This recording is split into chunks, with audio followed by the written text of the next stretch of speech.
There are ideas so embedded in culture that they no longer appear as beliefs.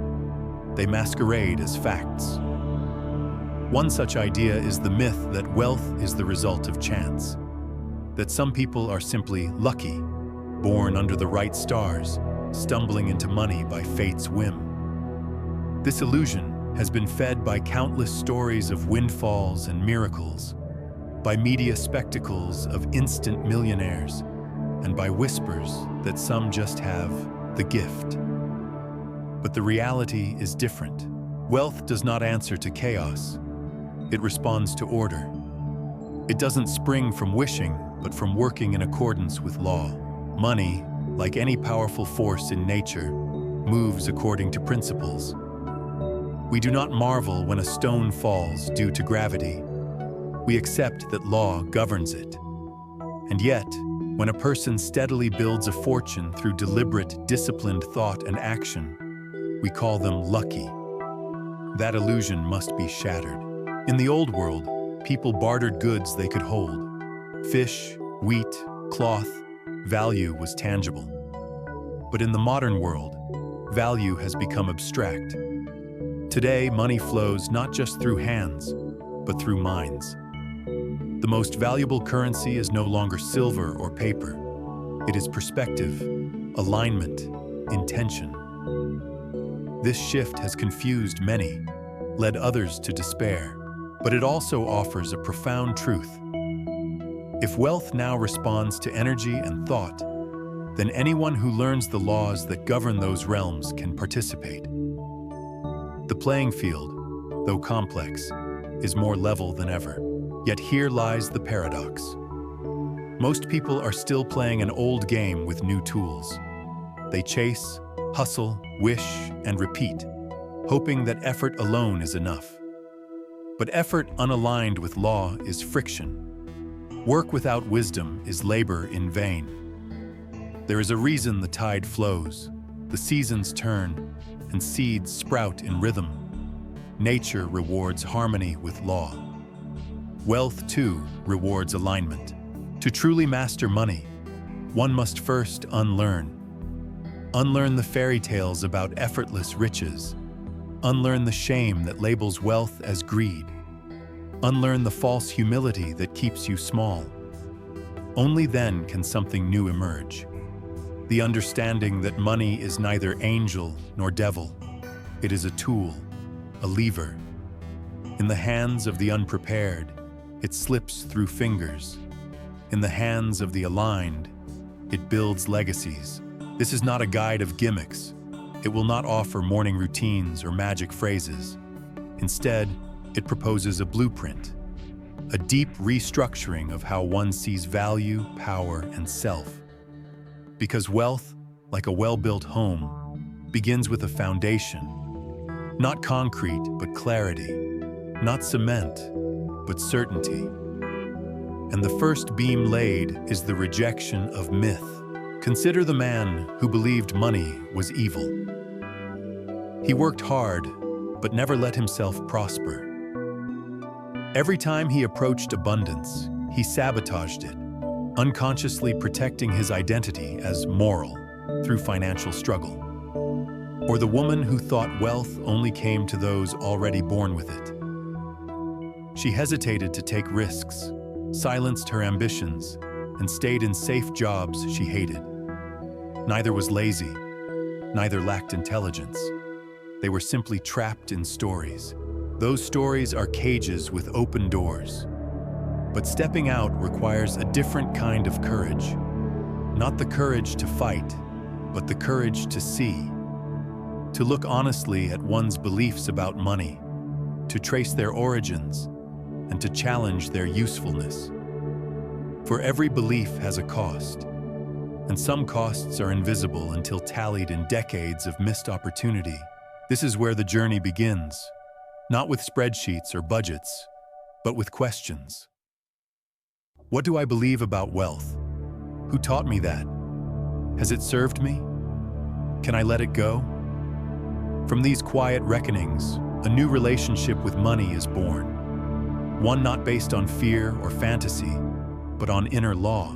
And just as natural law governs the stars and sea, so too does a deeper law govern prosperity. The law that wealth flows where it is welcomed, where it is understood, and where it is used wisely. Not hoarded, not worshipped, but directed. As we move forward, the myths will fall away like dead skin. What remains will be the framework of truth, solid, tested, and waiting for you to build upon it. From here, we turn inward. For before wealth can be held in the hand, it must be ignited in the heart. The next step is not about earning, it is about awakening. And within every person lies a force, silent but waiting, that once stirred, begins the real creation of wealth. There is a pulse that runs beneath the surface of every human life. A silent force often overlooked, rarely named, yet ever present. It is not emotion, though it stirs emotion. It is not ambition, though it fuels ambition. It is will. Not the kind of will that clenches teeth and powers through resistance blindly, but the deeper will, a directed inner force that chooses, aligns, and persists, not from desperation, but from clarity. This inner force is the birthplace of all meaningful wealth. Before any coin is earned, any deal is struck, any investment is made, there is a moment of ignition within, a recognition, a decision, a quiet inner movement that whispers, more is possible. That whisper, when honored, becomes a command, and when acted upon, it becomes a current. But for many, it remains unheard, drowned out by noise, doubt, or the relentless demands of survival. Picture the seed buried in darkness. It holds no map, no instructions, and yet it knows to rise, knows to reach for light, knows to push through resistance not with violence, but with unyielding determination. Within that seed is encoded a pattern, a destiny. The same is true of the human mind. Within every person lies a design, a pattern for expansion. But unlike the seed, that pattern must be chosen. It is not triggered automatically. It requires awareness and then commitment. Modern life, with its distractions and demands, has distanced people from their own inner power. Many wait for permission, for signs, for validation. But the laws of wealth do not answer to hesitation. They respond to movement. Even imperfect, halting movement made with conviction carries more power than 1,000 intentions left unrealized. The inner force is not loud. It does not scream. It does not beg.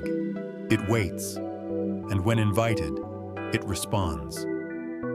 But only to sincerity, to clarity, to truth. It begins with a simple shift. No longer asking if wealth is possible, but asking what inner pattern is needed for wealth to become inevitable. This is not arrogance. It is alignment. The difference between a dreamer and a builder is not the size of the vision. It is the willingness to act upon it. Historical figures often embody this principle. Consider Harriet Tubman. She did not wait for freedom to be granted. She did not pray for permission. She moved, first for herself, then for others. Against all odds, without resources, she followed a force that was invisible to others, but clear to her. That force, once awakened, made her unstoppable. Not because her path was easy, but because it was aligned.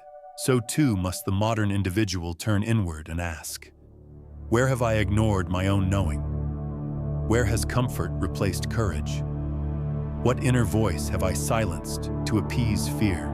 The process of wealth building begins with the restoration of self-trust, with the refusal to outsource authority over one's future, with the decision to take up the tools of creation, not just in theory, but in practice. And these tools are not external, they are internal first. the tool of vision, the tool of resolve, the tool of discipline. From the inner force, a chain reaction begins. Thought leads to clarity.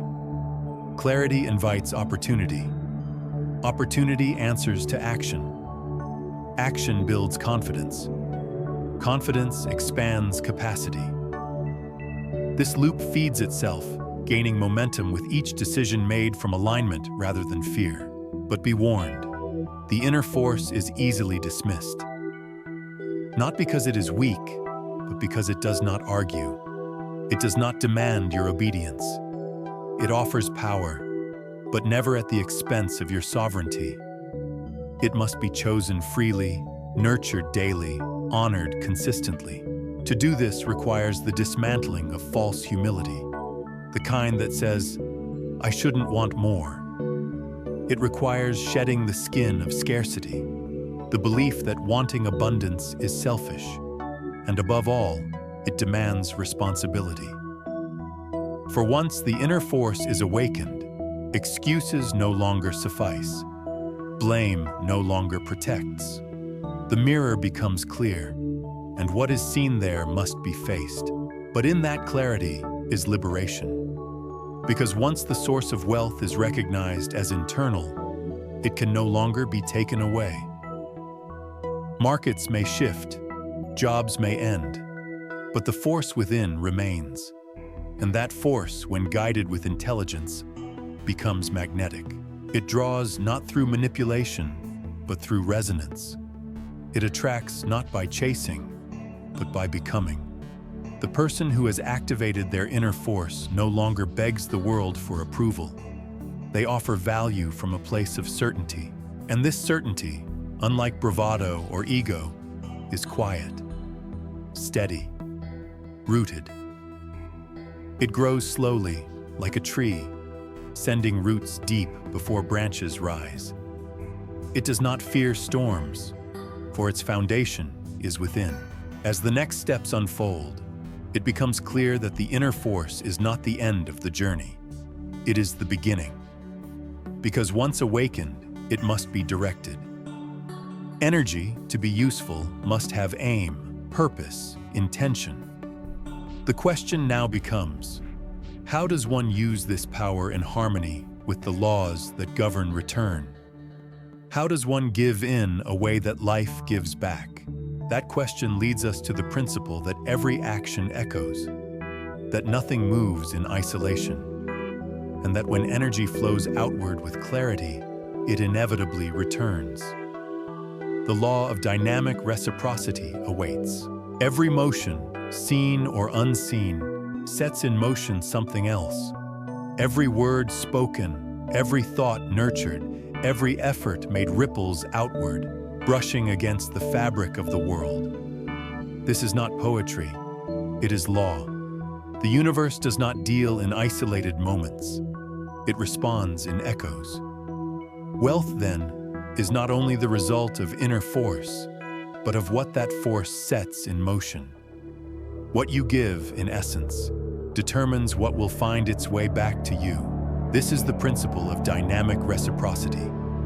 Not a mechanical give to get, but a living relationship between energy and outcome. Just as the sun shines and life responds with growth, just as rivers move and shape the land, your every purposeful act sends a message into the world, and the world replies in kind. Not instantly, not always as expected, but always with integrity. Most people misunderstand this law. They act randomly, reactively. They hustle from fear, not from vision. They give sporadically, then wonder why returns are unpredictable. The law does not reward activity alone. It rewards alignment, focus, clarity of cause. Dynamic reciprocity begins when the inner force becomes externalized, when thought turns to motion, but not just any motion, deliberate, conscious, value-creating action. And the nature of that action shapes the response. Consider a stone tossed into still water. The initial splash is brief, but the ripples stretch far beyond the point of impact. What you do may seem small at first. A phone call, a pitch, a post, a meeting. But if done with sincerity and direction, it sends signals. These signals accumulate. They attract. They build. And eventually, they return. This principle holds true in all spheres. The teacher who pours effort into students may not see immediate change, but decades later, those seeds bloom. The entrepreneur who continues to offer meaningful service despite slow starts eventually earns trust and then loyalty.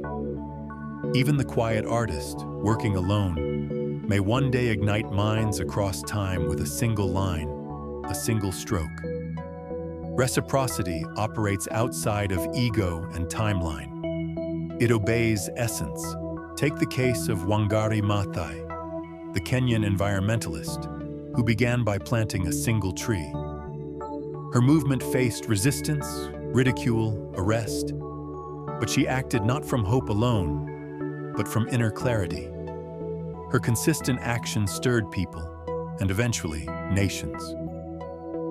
The ripples of that first planting became a global reforestation movement. What began as a simple cause became a cycle of change, because the action was rooted in truth. In financial terms, this principle demands more than ambition. It requires discernment. Every dollar spent, every relationship built, every project launched must be considered not just for immediate return, but for long-term resonance. What energy does it release? What signal does it send? What kind of echo will it summon? Dynamic reciprocity does not imply control. It implies participation. You cannot force the response, but you can guide the offering. You can shape your action so it aligns with values that the world responds to. Integrity, clarity, usefulness. And when you do, the returns, though sometimes delayed, are often multiplied. But here lies a subtle trap: impatience. Many sow and then stare at the soil, demanding harvest. But growth obeys its own rhythm. The wise learn to act without anxiety, to offer without neediness, to move forward in faith that the system works. They trust the cycle, and by trusting, they participate more fully in it. Of course, not all action is met with ease. Sometimes effort is followed by silence. But silence is not absence. It is a waiting field. Reciprocity operates like waves. Some crest immediately, others take time.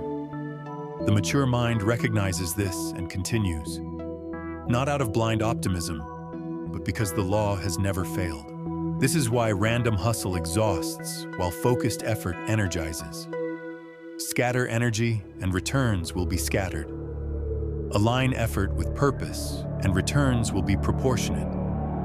Not identical, proportionate. Sometimes what comes back is not money, but an insight. Not applause, but clarity. Not gain, but guidance.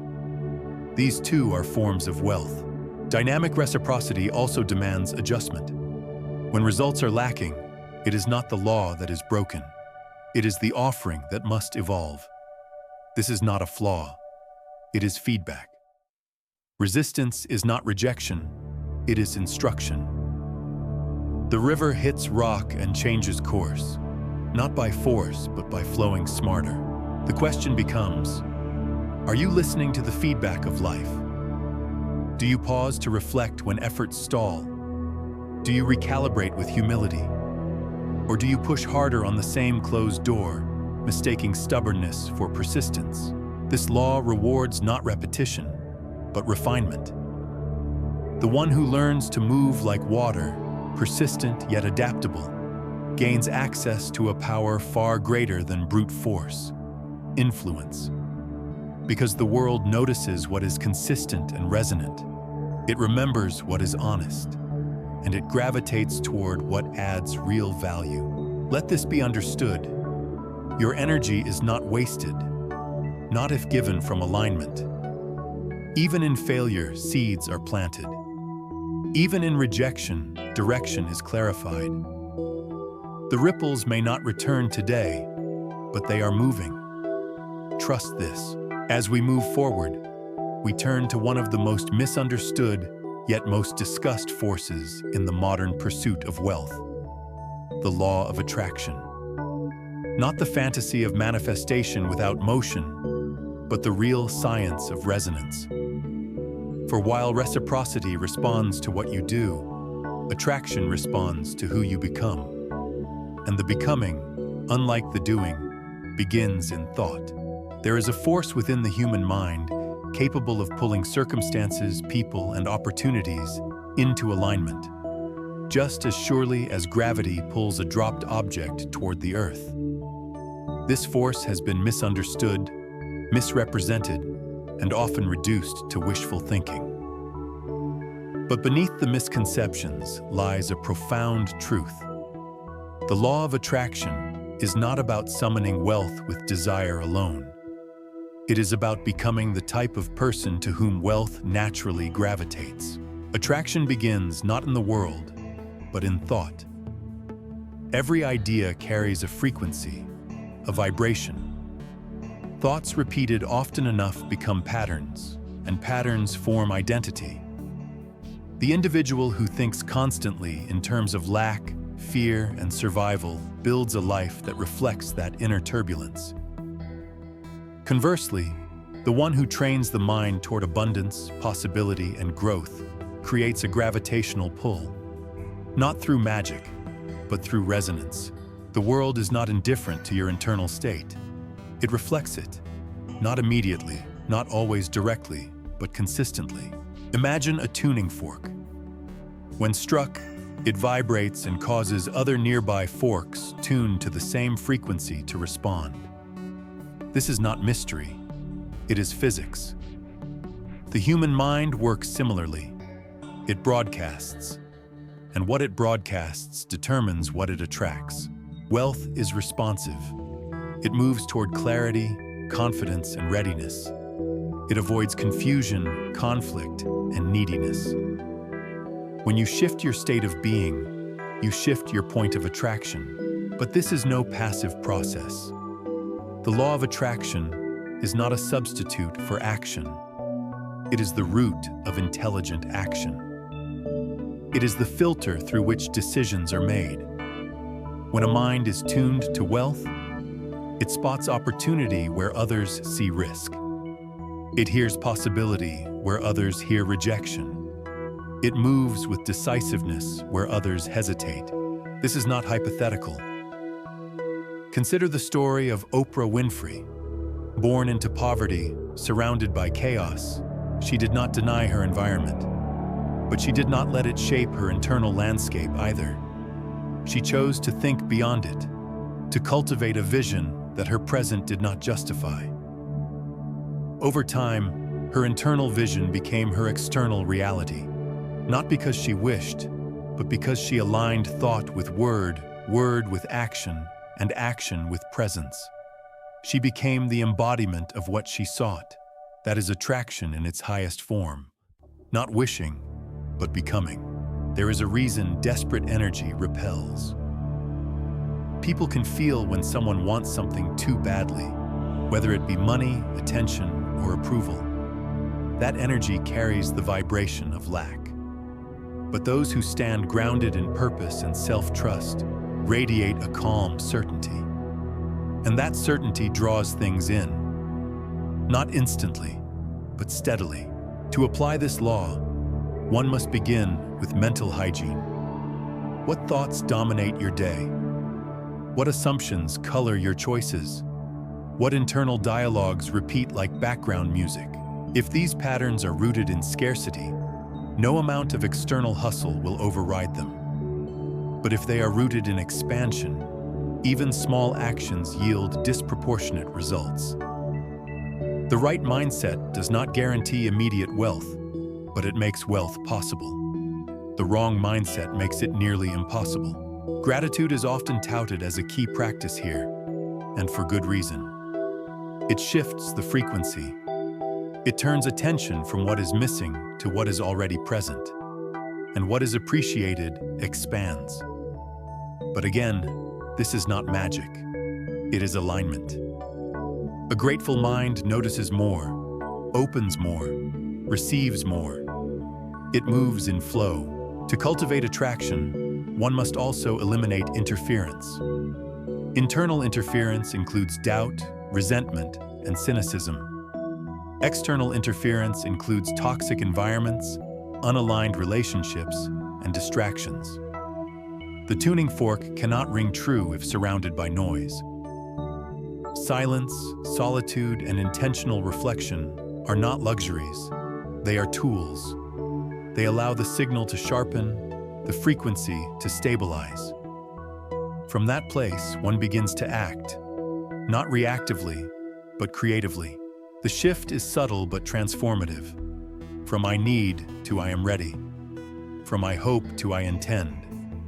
From I wish to I prepare. The universe, as many traditions agree, does not respond to pleading. It responds to positioning. But attraction does not excuse inaction. It informs action. The thought prepares the path, but the feet must still walk it. To attract wealth is to set the compass, but still set sail. To tune the instrument, and then play. As attraction builds, a strange thing happens. What once seemed difficult becomes accessible. Conversations shift. Resources appear. Timing aligns. Not because the world has changed, but because perception has, and perception, sharpened by thought, selects different doors. Skeptics call this coincidence, but practitioners know better. They see the pattern. They understand that preparation meets opportunity in quiet, almost invisible ways. That inner alignment makes space for outer events. This principle asks for discipline, not belief. You need not accept it blindly. You can test it. Observe your thoughts. Observe your results. Shift one and watch the other follow. The law of attraction, rightly understood, is the bridge between idea and evidence. It links vision with opportunity.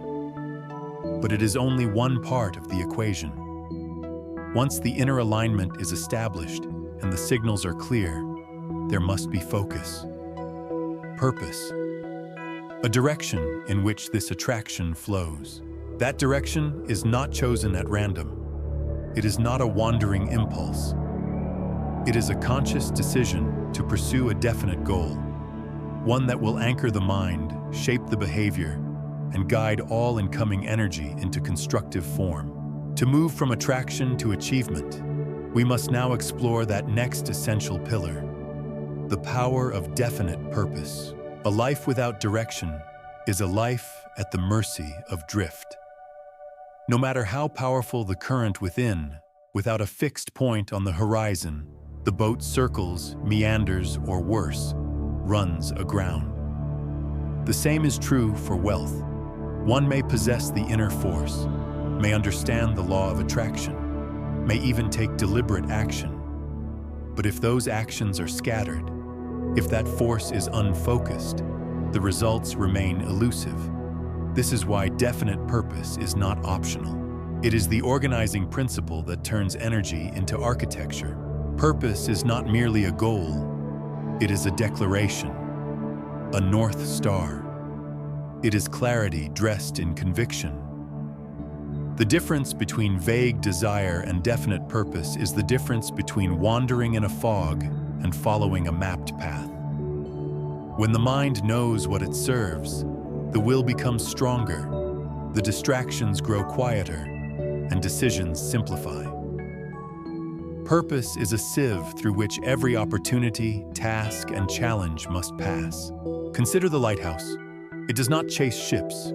It stands still, clear, unwavering. And because of that, others adjust their course. This is the function of purpose, not to move faster, but to move truer. The man or woman who walks with purpose does not panic when tides shift or winds blow. They simply correct the course, knowing the destination has not changed.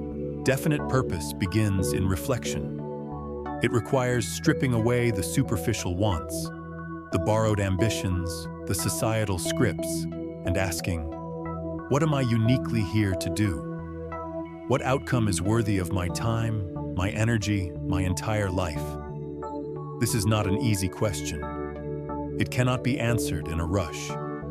It emerges slowly, from silence, from failure, from deep inquiry. When found, however, it transforms everything. Think of Nikola Tesla.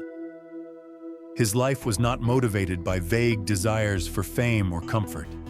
He had a purpose, an unshakable belief in wireless energy, in a world interconnected by invisible power. That purpose guided his every invention. Even as the world misunderstood him, even as rivals undermined him, Tesla remained focused. His clarity was not dependent on applause. It was rooted in vision. That is the essence of definite purpose. It immunizes you from distraction. It shields you from trends. It burns quietly beneath setbacks. It is not loud. It does not require slogans or announcements, but it glows with an intensity that others cannot help but notice. And in its presence, resources align. The person with purpose becomes like gravity. Talent, capital, collaborators, even critics, they orbit that clarity. Not because of manipulation, but because clarity is rare, and rare things attract attention. Purpose also organizes the inner world. When decisions must be made, the purpose decides. When energy wanes, the purpose reignites. When doubt creeps in, the purpose clarifies. You no longer wonder what to do next, because each step is either toward or away from the goal. But even purpose must be made practical. It is not enough to have a vision. You must make it visible. That is done by translating it into milestones, intermediate goals, daily disciplines. The great mountain is climbed by placing one foot with precision. Without this breakdown, purpose becomes fantasy. The aspiring writer who dreams of a novel but never schedules the time to write is not living with purpose. They are flirting with it. The entrepreneur who wishes for impact but never defines the problem they solve is not on a mission. They are in a maze. To honor purpose is to break it down into actions, to translate the ideal into the immediate. Definite purpose also requires boundaries. You cannot serve two masters. You cannot chase every opportunity. Not every invitation is meant for you. The purpose-principled life says no more than it says yes, because each yes is sacred. It either feeds the mission or fragments it. There is power in restraint. The scattered energy of ambition often feels productive, but only focus creates momentum. And momentum, once built, becomes self-sustaining. This is how the upward spiral begins. Small wins reinforcing belief, belief reinforcing behavior, behavior reinforcing outcome. Still, there will be challenges. The world will tempt you to dilute your aim, to pivot prematurely, to abandon purpose in the face of delay. This is where many fall, not from weakness, but from lack of clarity. The antidote is repetition. Remind yourself daily why you began. Anchor every plan to the central mission. Keep the purpose visible in writing, in speech, in ritual. Purpose, like a flame, must be tended. Not because it is fragile, but because it is sacred. As this discipline deepens, a transformation begins. Purpose stops being something you chase. It becomes something you are. It becomes part of your identity. And once that happens, your presence changes. You no longer seek direction. You become a source of direction. You walk with quiet certainty. Others feel it. Opportunities feel it. The path feels it. But even with purpose, progress requires power. Not power over others, but power over self. The ability to act, to move, to persist, especially when circumstances harden. This is where we go next. For purpose alone is not enough. It must be paired with the unbreakable will. Purpose lights the path, but it is will that walks it. And not the loud will that makes declarations and fades when tested, but the silent, relentless will that moves forward even when no one is watching. The will that acts not because conditions are perfect, but because the vision is clear. This is the unyielding power of will, not a momentary surge, but an enduring current. A resolve that does not ask for ease, only the next step. Every great pursuit demands this kind of power. Because the world does not part its waters for good intentions. Obstacles arise, delays set in, doubt whispers. In these moments, the difference between those who arrive and those who retreat is will. The internal decision to continue, regardless. Will is forged, not found. It is the product of countless moments when quitting would have been easier, more rational, even justifiable. But something deeper said no. Something refused to bend. That refusal becomes a muscle. The more it is exercised, the more it strengthens. It is easy to confuse will with brute force. But true will is not aggression. It is direction. It is not about pushing harder, but about continuing with clarity. The river does not rage to move mountains. It carves them slowly, persistently. This is the will that endures. Fluid, adaptive, unstoppable. Think of Nelson Mandela, 27 years in prison, deprived of freedom, comfort, power, yet his will never broke. It did not shout. It waited, watched, sharpened. When finally released, his will did not seek revenge. It sought reconciliation. That kind of strength does not come from momentary passion. It comes from decades of cultivated discipline.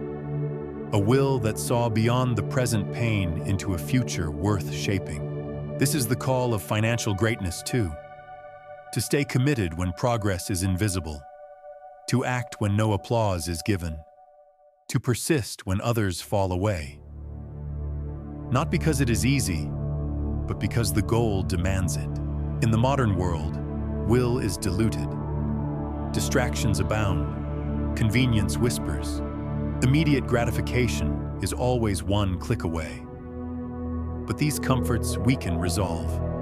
They train the mind to avoid difficulty, to expect reward without endurance. This is not the environment where true wealth is born. To build will, rituals are essential. Habits that reinforce decision over impulse. Waking early not because it is pleasant, but because it strengthens mastery. Completing tasks not because they excite, but because they align. Saying no to what feels good now in favor of what serves the long term. Each small act of discipline builds internal weight. Like forging steel, the process is slow, heated, and uncomfortable. But the result is strength. And this strength is what carries you when motivation fails. Self-mastery is the bedrock of will. It begins with awareness of thoughts, reactions, tendencies. When one knows their own patterns, they can anticipate sabotage, can adjust before failure. This is how will stays unbroken. Not by brute resistance, but by intelligent redirection. And yet, setbacks will come. Mistakes will be made. Even the strongest stumble. But the willful do not stay down. They recalibrate, recommit. Not because they are invincible, but because they refuse to be defined by detours. Every failure becomes refinement. Every challenge, a sharpening. The greatest threat to will is not hardship. It is doubt. Not the doubt of others, but the doubt within. The quiet erosion of belief that says, maybe I was wrong. Maybe I'm not enough. Maybe it's not worth it. Left unchecked, these thoughts become reality.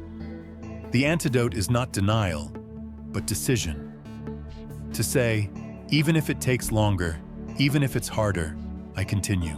Will is the decision that does not expire, and it is contagious.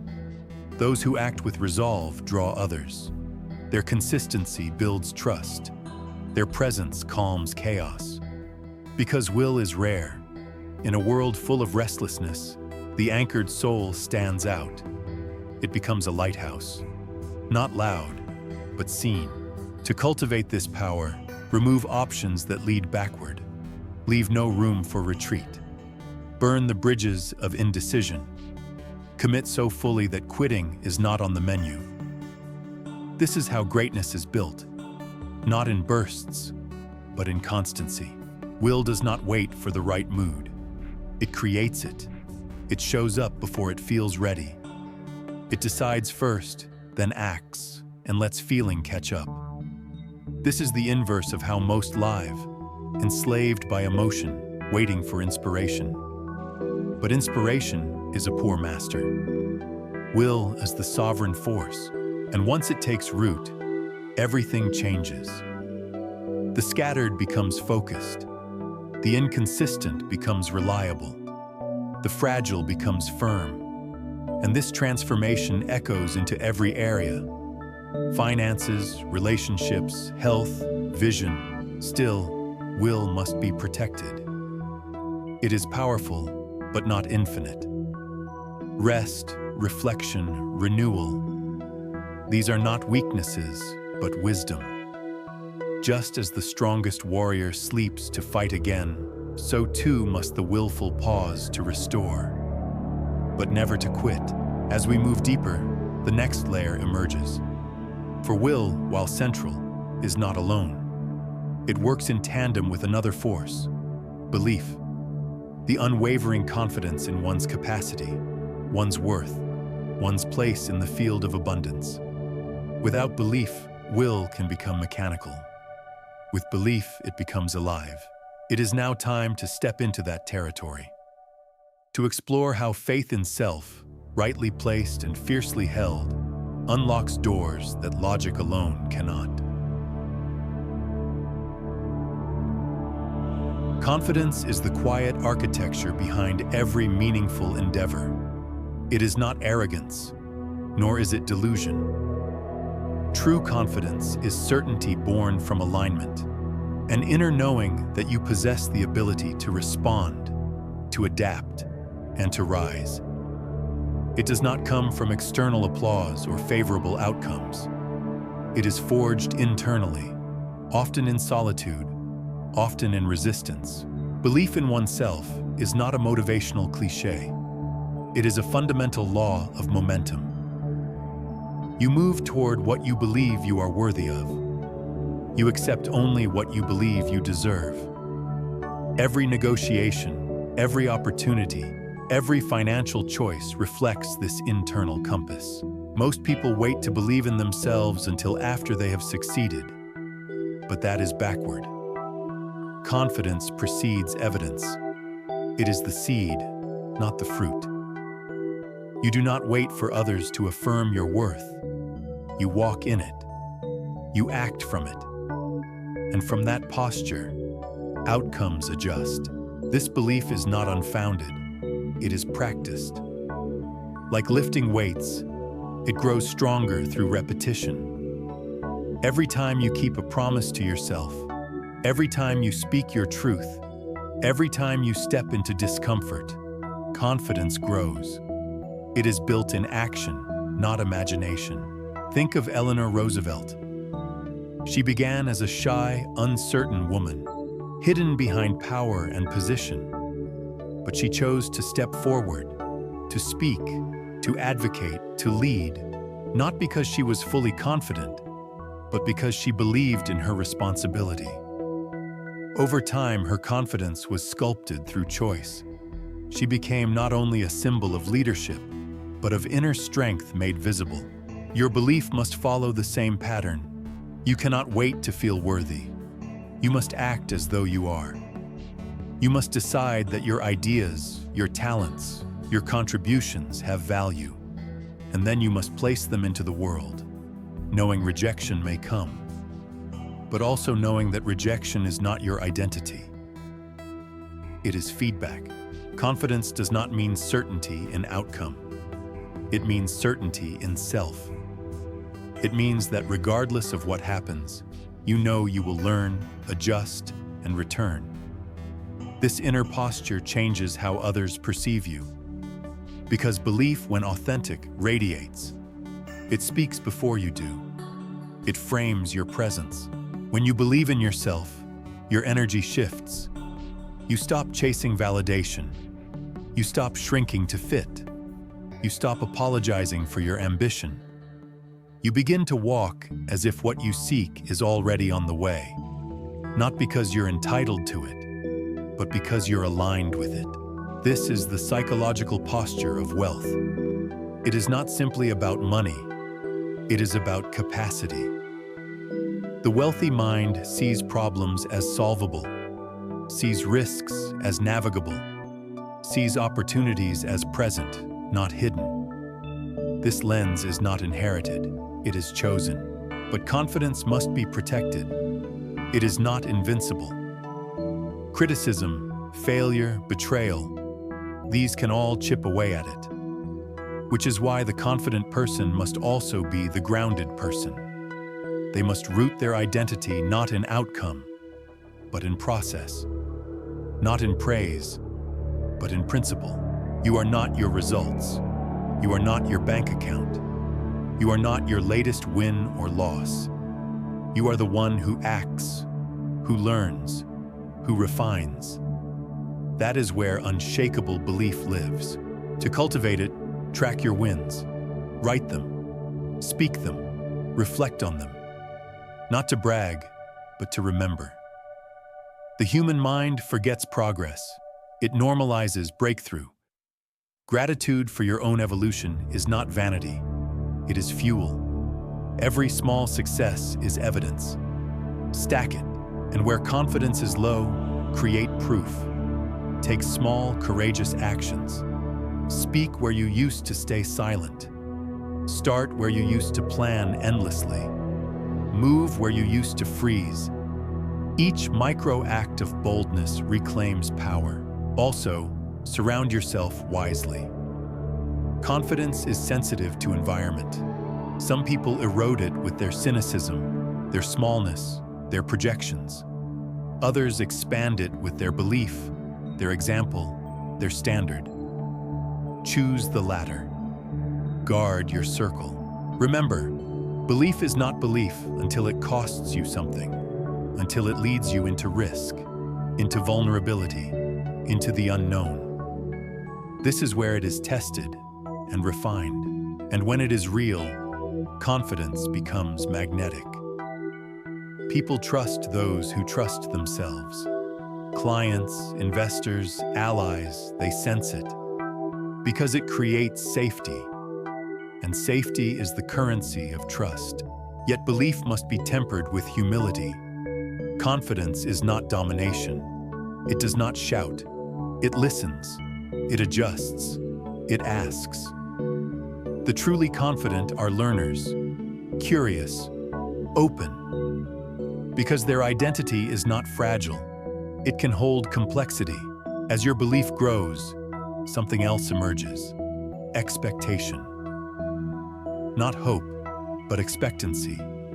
A quiet certainty that your work, your energy, your will are not in vain. That what you seek is also seeking you. This expectancy, when paired with persistence, forms the next level of inner architecture. Because belief alone is not enough. It must endure. And to endure, it must expect good and keep going even when the good delays. Now we step into this dual force, expectancy and persistency. the rhythm of those who finish what they start. There is a subtle shift that occurs when belief in oneself deepens into something stronger: expectancy. It is no longer just a hope, nor a silent wish. It becomes a knowing. A steady inner voice that whispers it is on its way, not as fantasy, but as logic.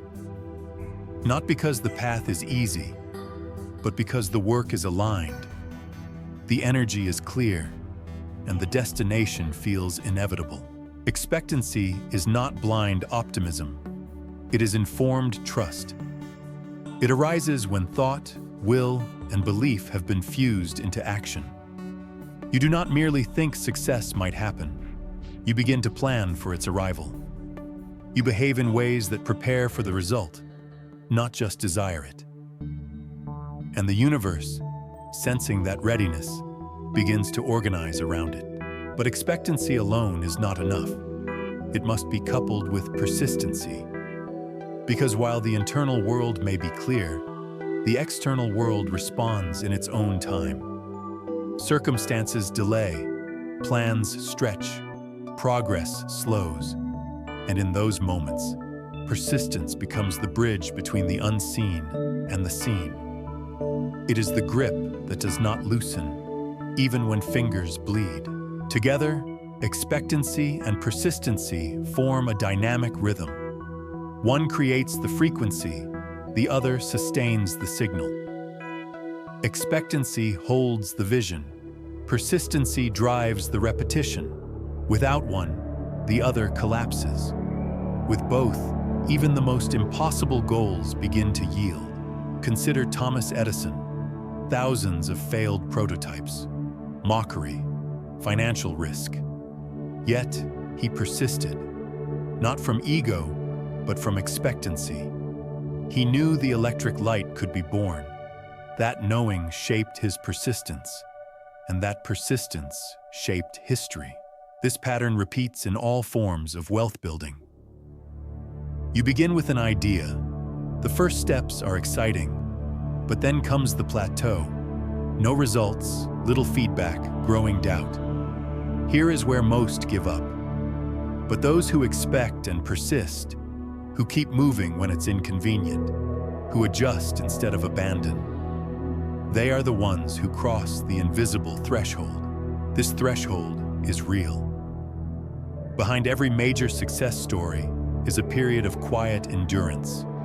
Days or years when nothing worked, when the only evidence was internal. The only support was vision. This is the test, not of skill, but of spirit. To persist well, you must redefine failure. You must see it not as an ending, but as data, as feedback. Every no sharpens your pitch. Every closed door teaches leverage. Every rejection builds resilience. The persistent mind does not collapse. It recalibrates. And the expectant heart doesn't demand fast results. It trusts the roots are growing beneath the surface. That progress is still progress, even when it's not visible. This principle demands systems. You must build structures that make persistence easier. Routines, habits, reviews. The athlete does not train only when inspired. The master shows up even when uninspired, because they know the rhythm of greatness includes days that feel dull, boring, difficult, and yet they show up again and again. In this way, persistence becomes identity. It is no longer something you do, it becomes who you are. You become the person who keeps going, who finishes, who outlasts. And in a world where most stop halfway, that alone becomes a superpower. But be mindful, persistence is not rigidity. It must evolve. What you persist in must still serve the purpose. Adaptation is part of endurance. To keep going, you must learn, shift, improve. Like water, you move around obstacles, not by force, but by finding new pathways. There is dignity in long-term thinking. in staying with something long enough for it to reveal its value, in resisting the seduction of the shortcut, the quick win, the easy way out. Persistent people are often quiet, not flashy. They don't talk much about what they're building, but they are always building, behind the scenes, in the margins. While others rest, they refine, not from fear, but from vision, and their expectancy protects them from bitterness. Even when others get results faster, even when recognition is delayed, they do not envy, they do not rush, because they are anchored. They know their harvest will come, not because they are owed, but because they are aligned. This expectancy allows you to hold joy even in effort, to smile while building, to carry peace in the pressure. Because you have already decided, I will continue until it is done. And when that rhythm, expect, persist, adapt, becomes natural, you begin to notice a shift, not just in external results, but in internal strength. You trust yourself more. You no longer flinch at setbacks. You no longer quit at the first sign of friction. You have trained for this, and others feel it. The market feels it. Life feels it. The persistent become the predictable ones, the stable ones, the ones who finish what they start. And because of that, doors open. Not all at once, but enough. Enough to keep going. The next stage in this evolution is mental environment. Because to persist and expect, you must maintain a constructive mental state. A mindset that doesn't sabotage progress, that doesn't turn delay into despair, that holds its frame, even when challenged. So now we move into that terrain, the role of a constructive mental attitude in sustaining everything built so far. The mind is not merely a tool, it is the terrain on which all wealth is built. And like any terrain, it can be cultivated or left to grow wild. A constructive mental attitude is not a feel-good accessory to success. It is the invisible architecture supporting every decision, every habit, every response. It determines how you interpret challenge, how you handle failure, how you measure progress. Without this foundation, expectancy fades, persistence crumbles, and purpose distorts. A constructive mental attitude does not mean constant positivity. It means constructive interpretation, choosing meanings that support growth rather than sabotage it. When difficulty arises, the mind must ask not why me, but what can I learn? When delay comes, not this isn't working, but how can I adjust? This is not naivete, it is mastery. It is the practice of framing life in terms of potential rather than defeat. This framing begins with awareness. Most people operate under unconscious mental scripts, stories inherited from family, culture, or past wounds. These stories define what's possible, what's deserved, what's dangerous.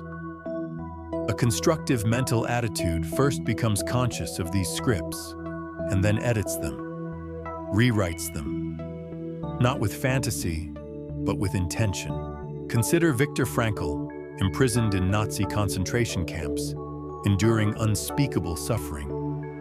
While everything external was stripped from him, he held on to the one freedom no one could take: his attitude, his ability to choose how to respond internally. From that freedom came meaning. From that meaning came survival. Later, he would write that those who found purpose and maintained mental resilience were often the ones who endured.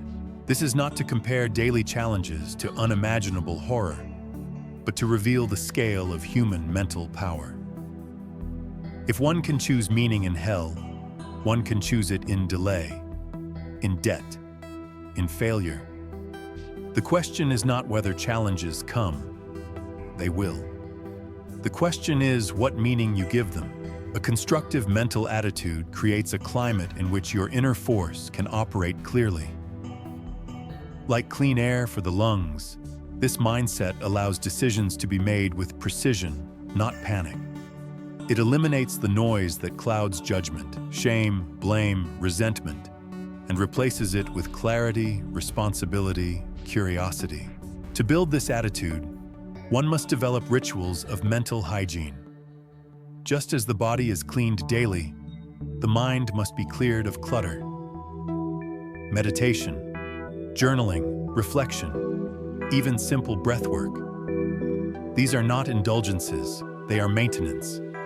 They allow you to step back from the whirl of thought and observe it, to choose which thoughts to keep and which to release. The most dangerous thoughts are not the loud ones. They are the subtle ones, the quiet assumptions repeated until they become truth. I'm not ready. I always mess this up. This probably won't work. These phrases seem harmless, but they shape posture, action, identity. A constructive attitude replaces them with clear, firm anchors. I will figure it out. I've faced worse. This is teaching me something I'll need later. These are not slogans. They are frames, and the frame determines the picture. This mindset also allows for compassion without complacency. When you fall short, you do not self-attack. You review, you adjust, you move on. Failure becomes feedback, not identity. This speeds progress because energy is not wasted on self-punishment. In practical terms, this attitude affects every financial move. When an investment drops, do you panic or reassess?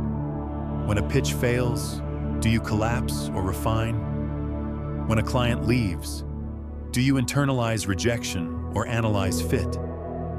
These responses are not dictated by the event, but by mindset. A constructive attitude also affects relationships. Wealth is rarely built alone. How you communicate, how you lead, how you handle conflict, all are filtered through your mental posture. The person who assumes others are threats will sabotage alliances. The one who assumes others bring insight, even in disagreement, will grow. And this mindset is magnetic. Others sense it. They feel safer around calm, more trusting around groundedness. They are drawn to people who handle adversity without collapse. These people become leaders, not by title, but by presence. This mental posture also gives room for paradox. You can be confident and humble, determined and patient, focused and flexible. A constructive mind holds complexity without fragmenting. It recognizes that contradictions often coexist on the path to mastery. To strengthen this attitude, create buffers. When crisis hits, don't react.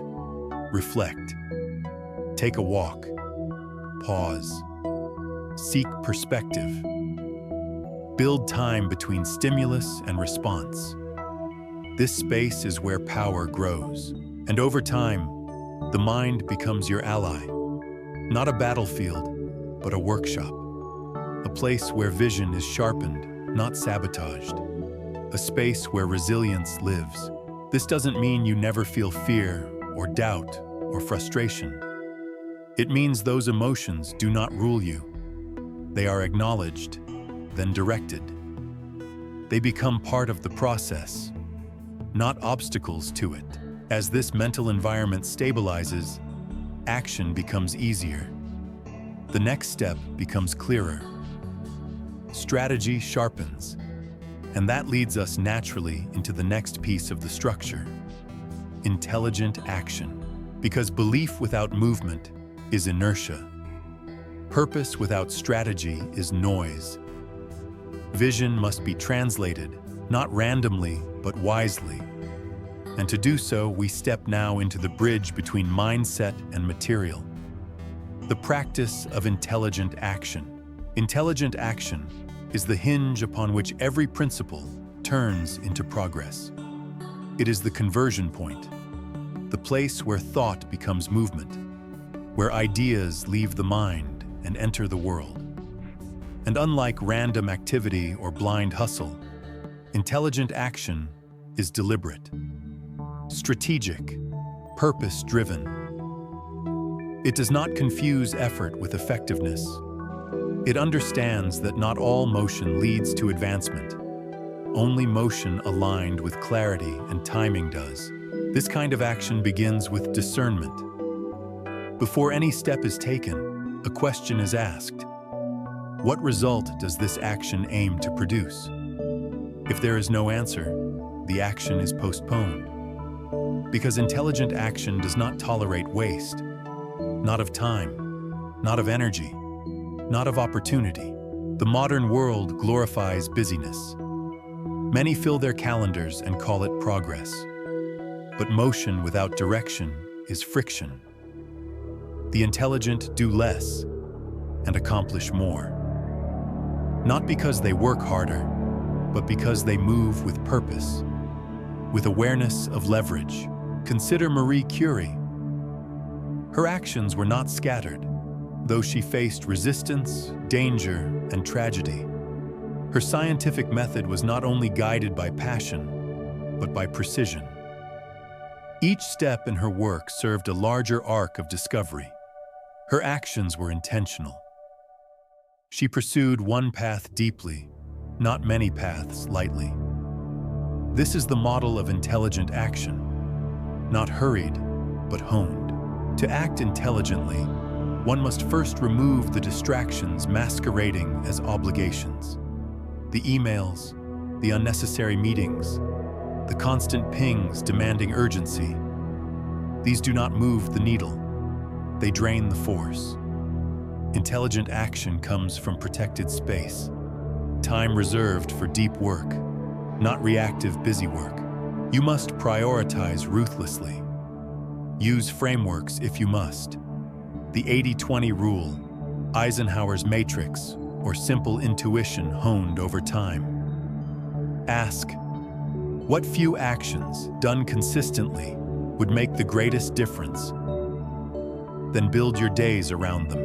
And once action is chosen, execution must follow swiftly. Intelligent action is not the same as endless planning. It values feedback over perfection. The strategy is in the doing, not just the design. The most successful do not wait until everything is certain. They move when conditions are sufficiently clear, then learn as they go. This learning is part of the process. Intelligent action feeds itself with reflection. Each step is reviewed. What worked? What didn't? What can be refined? This is not self-doubt. It is self-awareness. The carpenter sharpens the tools. The warrior checks the blade.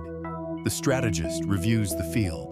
Intelligent action is also timely. It honors windows of opportunity. It understands that the right action at the wrong time is still the wrong move. This calls for awareness, not only of self, but of surroundings. Markets shift, energy fluctuates, conversations open and close. The intelligent do not try to force doors. They sense which ones are already ajar. This sense is not mystical. It is trained through observation, through patience, through a willingness to wait until the move has force behind it. And then, when the time comes, they act fully, decisively, without hesitation. In financial life, this looks like investing not just where returns are high, but where alignment exists. It means building systems that serve long-term goals, not short-term dopamine hits. It means choosing partnerships based not only on gain, but on shared values. Every dollar becomes a soldier, sent with purpose, not thrown as bait. Intelligent action also involves knowing when not to act. Restraint is a form of brilliance. The wise know when to pause, when to conserve energy, when to let a problem solve itself through time or circumstance. Not every battle requires your sword. Sometimes, the highest intelligence is in patience, but inaction must not be confused with avoidance. Avoidance is fear disguised as strategy. You must know your own patterns well enough to distinguish the two. Ask yourself, am I waiting because it's wise or because I'm afraid? The honest answer becomes your compass. This principle demands humility.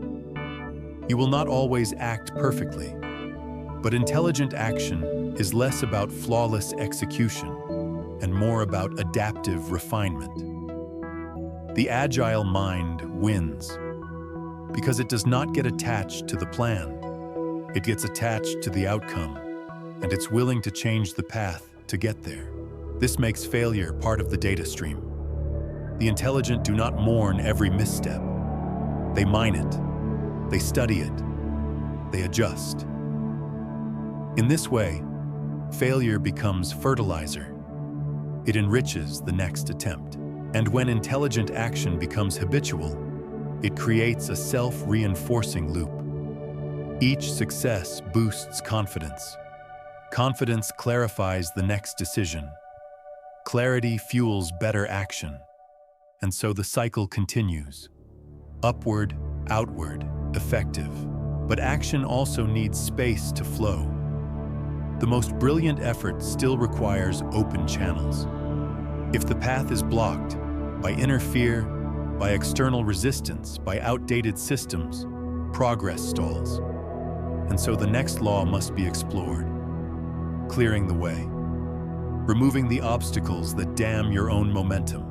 Because even the most intelligent action cannot move where flow is obstructed. There is a point at which effort alone no longer suffices. You may believe, persist, act with clarity, and yet still feel blocked. The results trickle rather than pour. Opportunities seem delayed. Frustration grows. In such moments, the problem is not in the action, but in the channel. Just as water cannot nourish a field if the irrigation path is clogged, abundance cannot reach you if your internal or external channels remain obstructed. To move forward, you must open the way. This is not a mystical concept. It is practical. It means identifying and removing what constrains the flow of your energy, your strategy, your relationships, your resources. Often the blockages are subtle. A limiting belief held quietly for years. A partnership long past its season. An outdated system, habit, or identity that no longer serves your direction. Opening the way begins with awareness.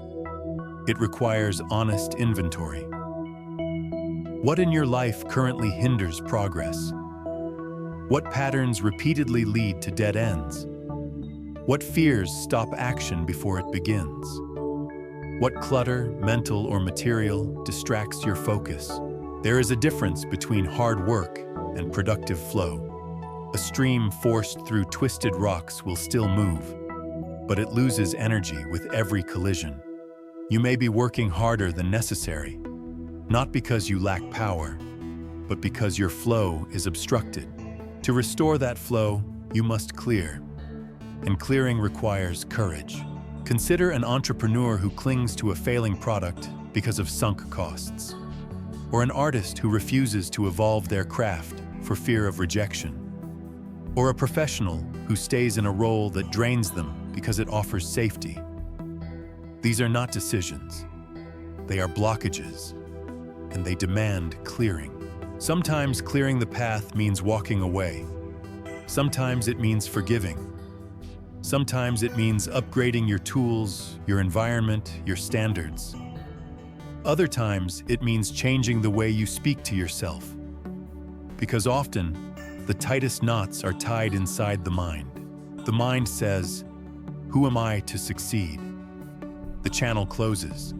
The mind says, "It's too late for me." The flow slows. These thoughts, left unchecked, become self-fulfilling prophecies.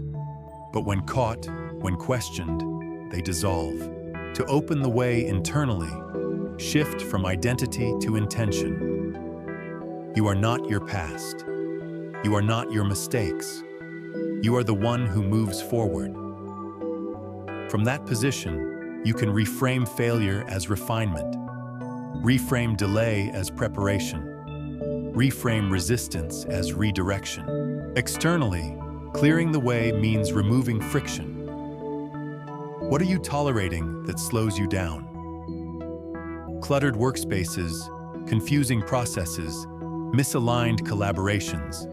Every point of friction, however small, compounds over time. Imagine a road paved with small pebbles. Each step costs more energy than necessary.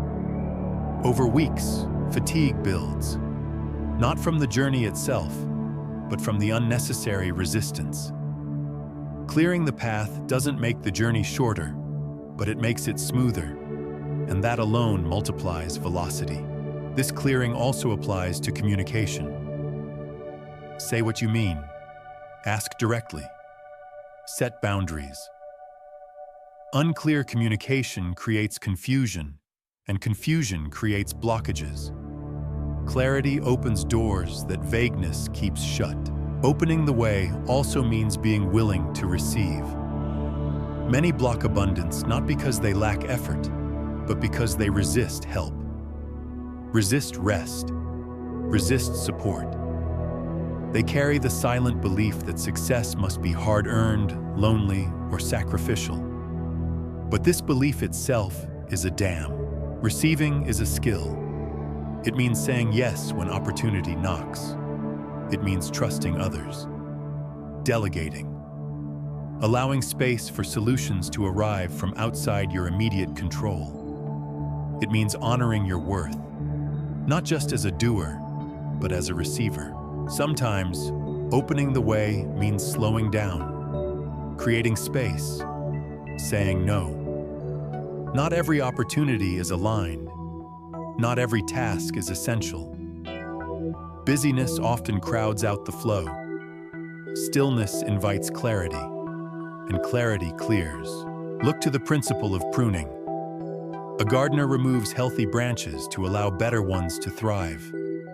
So too must you remove good options to make room for great ones. Let go of the almost right, the nearly useful, the convenient but costly. This is not recklessness, it is refinement. The more aligned your channel, the less energy is wasted. The more precise your path, the more momentum gathers. Clearing the way also means healing. Not in some abstract emotional sense, but in the real work of letting go, of guilt, shame, resentment, or grief that quietly drains your drive. Emotional leaks rob you of focus. You cannot build a future while clinging to an unprocessed past. There is no formula for this. Sometimes it means seeking support. Other times, solitude. Sometimes writing. Sometimes rest.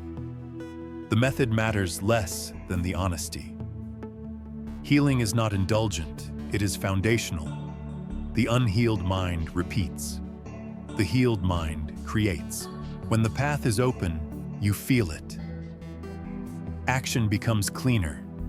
Decisions come faster. Resistance fades, not entirely, but enough to move with ease. You begin to ride momentum instead of pushing constantly against inertia. And then something remarkable happens. The results of your effort increase. Not because you are doing more, but because what you do is finally reaching its destination. The water flows. The seeds sprout. The wheel turns. At this point, your attention must turn to what you offer the world. For as the way clears, your output increases. And the question becomes, are you creating real value? Because in the next stage, we examine not the action alone, but the merit it carries. The principle of value, how wealth flows to those who offer substance. Wealth does not respond to motion alone. It responds to value. Not just perceived value, but real, rooted, resonant value. The kind that solves problems, improves lives, and leave something better than it found it. You can clear the way, act intelligently, persist with purpose. But if what you produce lacks genuine merit, the results will reflect that truth. The law is impartial. It rewards contribution, not activity. Value is the currency of all prosperity. It is the quiet exchange beneath every transaction, every relationship, every opportunity. Money, in its purest form, is simply the mirror of usefulness. It flows to those who meet needs, who create leverage, who bring clarity, beauty, or resolution into the world. And the more scalable, meaningful, or enduring the value, the more wealth follows. But value is not always obvious. It is not just in products or services. It exists in ideas, in presence, in leadership, in care. A teacher who changes a child's trajectory, a leader who steadies a turbulent team, a technician who prevents failure before it happens. These are not just tasks. They are value transfers, invisible perhaps, but powerful. The mistake many make is chasing attention over value. They seek virality, visibility, fame. But visibility without value fades. The world may watch, but it will not reward. On the other hand, value compounds, quietly, slowly, until suddenly it seems like success came overnight. But it didn't. It came from years of invisible worth being built, refined, and finally recognized. Think of Dr. Jonas Salk. He did not monetize his polio vaccine. He gave it freely. He asked, "Could you patent the sun?" His value saved millions. And while he did not profit financially in the conventional sense, he earned something deeper: legacy, reverence, contribution so large it could never be measured in dollars alone. Your value may never be global, but it must be real. It must serve. It must reach someone and make a difference. And to do that, you must start by asking, what problem do I solve? What improvement do I offer? What becomes easier, faster, better, or more meaningful because I showed up? From these questions, your offer sharpens. Whether you sell, teach, build, or lead, your job is to make life better for someone. And when you do that consistently, trust builds. And trust, in financial terms, is everything. But value is not static. It must evolve. The needs of people change. Markets shift. Technologies emerge. What was useful yesterday may be outdated tomorrow. This is not a threat. It is an invitation to grow, to refine, to innovate, which means you must commit to learning, to listening, to staying relevant. Value creation requires humility. You must never believe you've arrived. The carpenter sharpens the blade. The artist studies light. The strategist reads the field again and again. This is the discipline of value. To improve your offer even when no one is asking. To surprise with quality. To over-deliver, not for praise, but because it becomes who you are. And value cannot exist without merit. Merit is the quality behind the work. It's what you pour into the unseen layers, the care in the code, the empathy in the email, the integrity in the pricing. These things don't always earn applause, but they build foundation, and foundation holds. In practical terms, you must evaluate your output regularly. Ask, is this the best I can offer? Does it reflect my current level of growth? Would I buy, follow, or trust this if I were on the receiving end? These questions strip ego and reveal quality, and if the answer is no, you adjust, you refine, you study. Because offering mediocre value with high expectations is self-sabotage. The market may tolerate it briefly, but it will not reward it enduringly. Merit is also linked to uniqueness. What do you bring that others don't? What perspective, experience, or style makes your work distinct? In a crowded world, differentiation is value. Not by being loud, but by being true. But beware, value without visibility is like a lighthouse in the fog. It shines, but no ships see it. You must also communicate your value clearly, authentically, not with arrogance, but with clarity. Let people know what you offer, why it matters, and how it helps. This is not self-promotion, it is service. If what you offer truly helps, hiding it helps no one. Value also demands consistency. A burst of brilliance followed by silence erodes trust. But steady delivery, even if modest, builds loyalty. The farmer who tends the field daily feeds the village. The one who shows up only when inspired leaves the harvest to chance. And finally, value invites reciprocity. Those who give greatly, consistently, with heart, often find life returns the gesture in unexpected ways. Clients refer, collaborators emerge, opportunities knock, not always quickly, but reliably. Because value, like water, finds its level. Now that the foundation of value is established, the next principle becomes clear. Amplification. How do you take what you've created, what you offer, and multiply its reach? That's where capital comes in. Not just money, but energy, trust, momentum, and how that capital is invested decides how far your value travels. So next, we enter the realm of capital investment. Not as a financial theory, but as a principle of multiplying power. Capital is not just money, it is potential waiting to be placed. It is energy crystallized into form, waiting to be assigned a direction. Whether it takes the form of financial resources, time, attention, trust, or skill, capital is neutral until invested. But once placed with wisdom, it multiplies. That is the art of capital investment. Not merely growing wealth, but amplifying your ability to create value, to fulfill purpose, and to expand impact. Most people misunderstand capital. They either hoard it in fear or spend it recklessly. But capital is not meant to be locked away, nor squandered.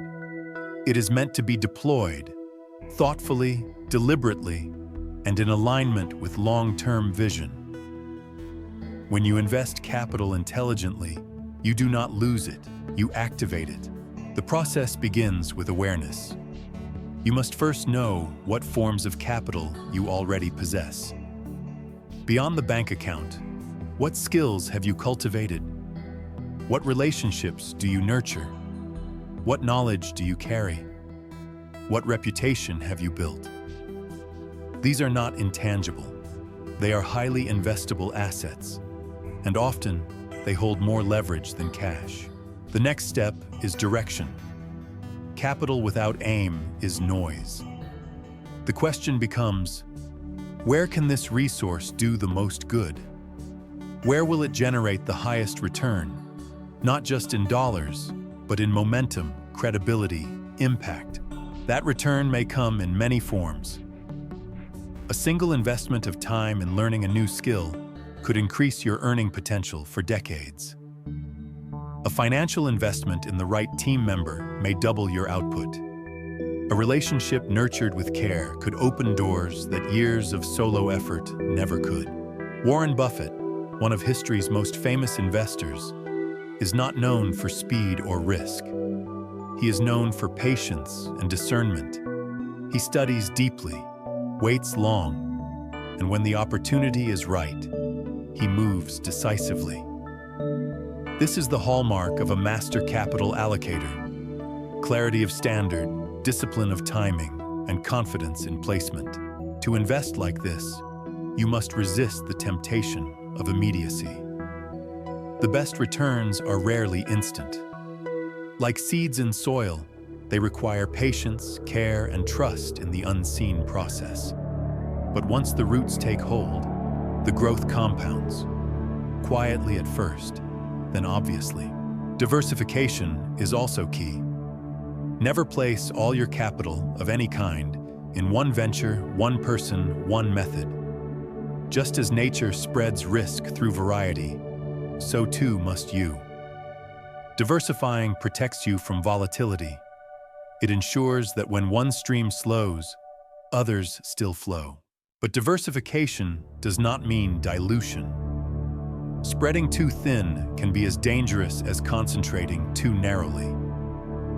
The key is strategic spread, placing capital in different yet aligned ventures that support the same overarching vision. And vision is what must guide every investment decision. Without a clear understanding of your long-term direction, you risk chasing shiny objects, short-term wins that lead you off course. But when your investments serve your purpose, they reinforce it. They create a virtuous cycle. Emotional intelligence is vital here. Many destroy their capital not because of bad ideas, but because of impatience, ego, or fear. The market declines, and they panic sell. The project slows, and they abandon. The partner stumbles, and they sever.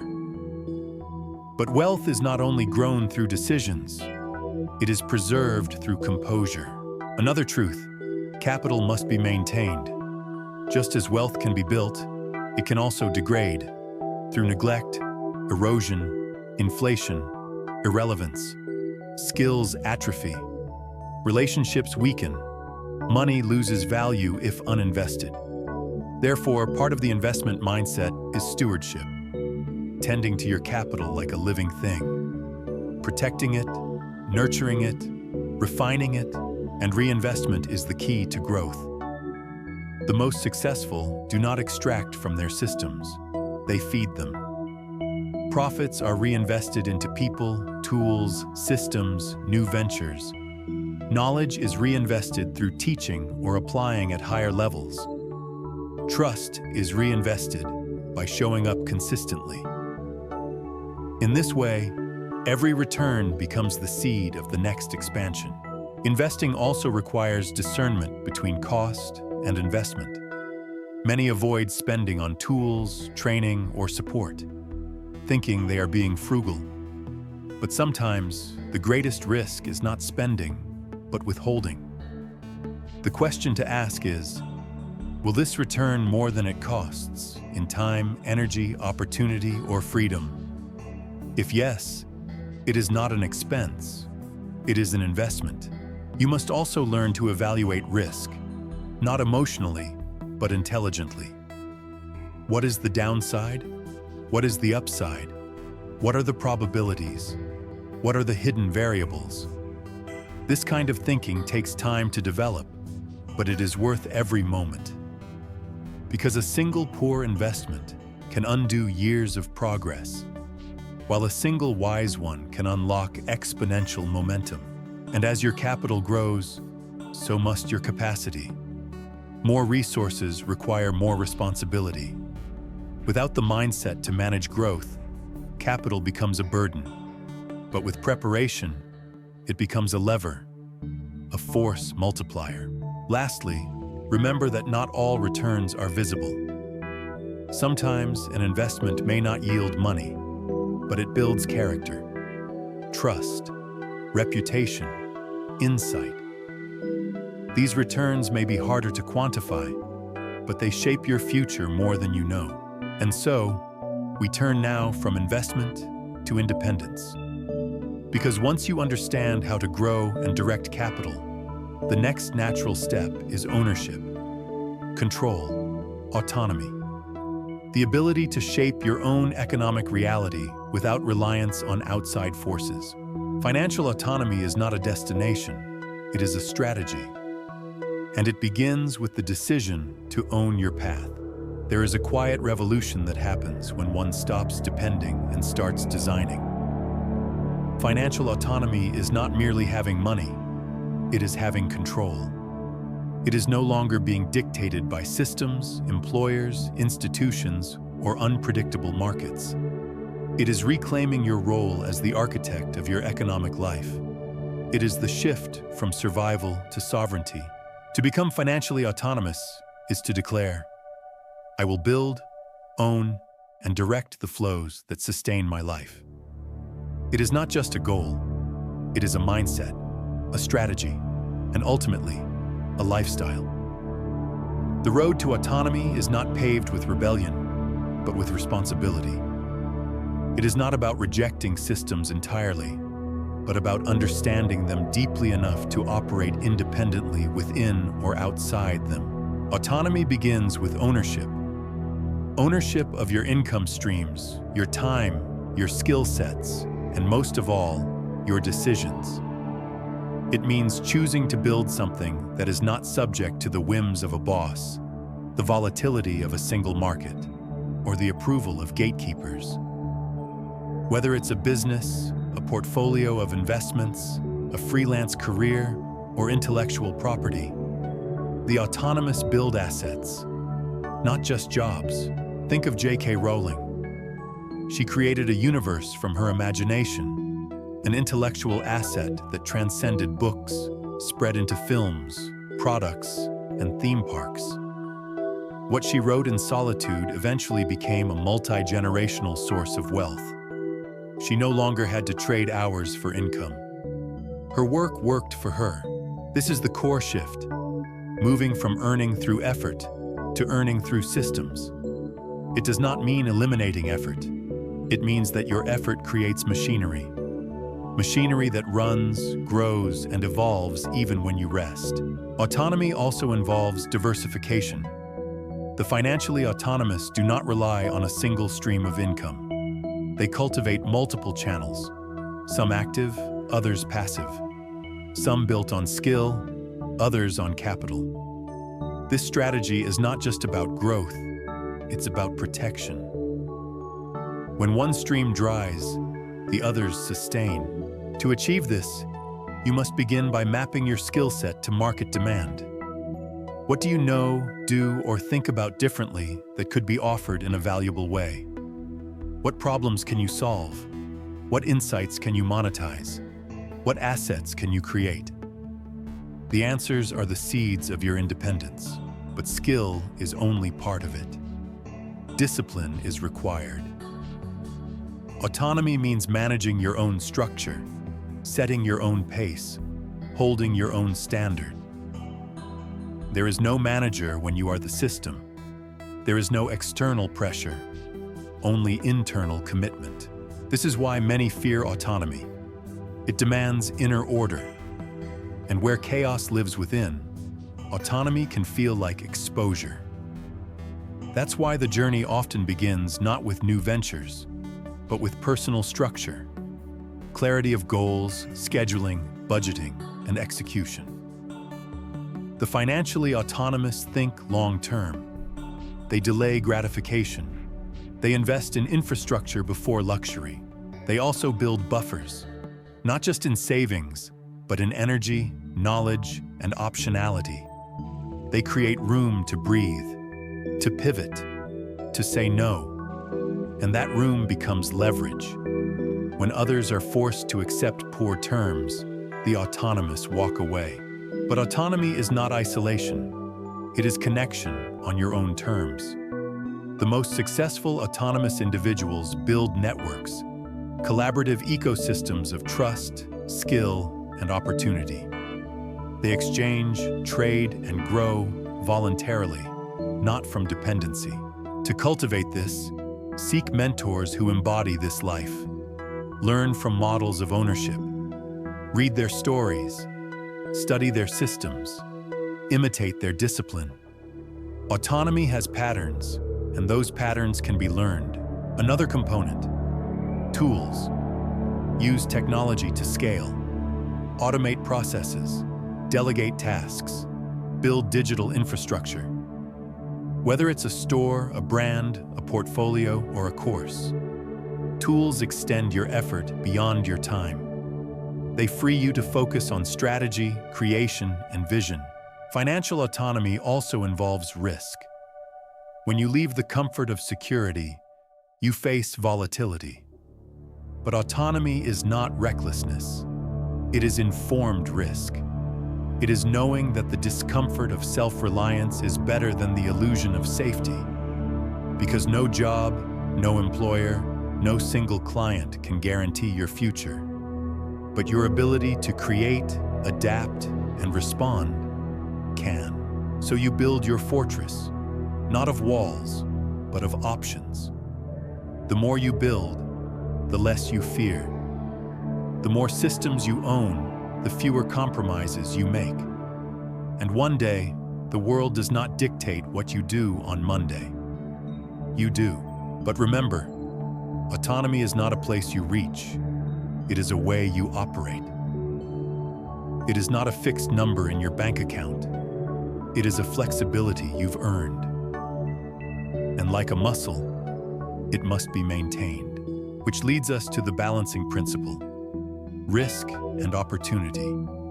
For autonomy to endure, one must become fluent in both, navigating uncertainty not with avoidance, but with wisdom. Next, we turn to this dance: the relationship between stepping forward and assessing wisely. Because wealth, once owned, must also be protected. And nothing tests that more than risk.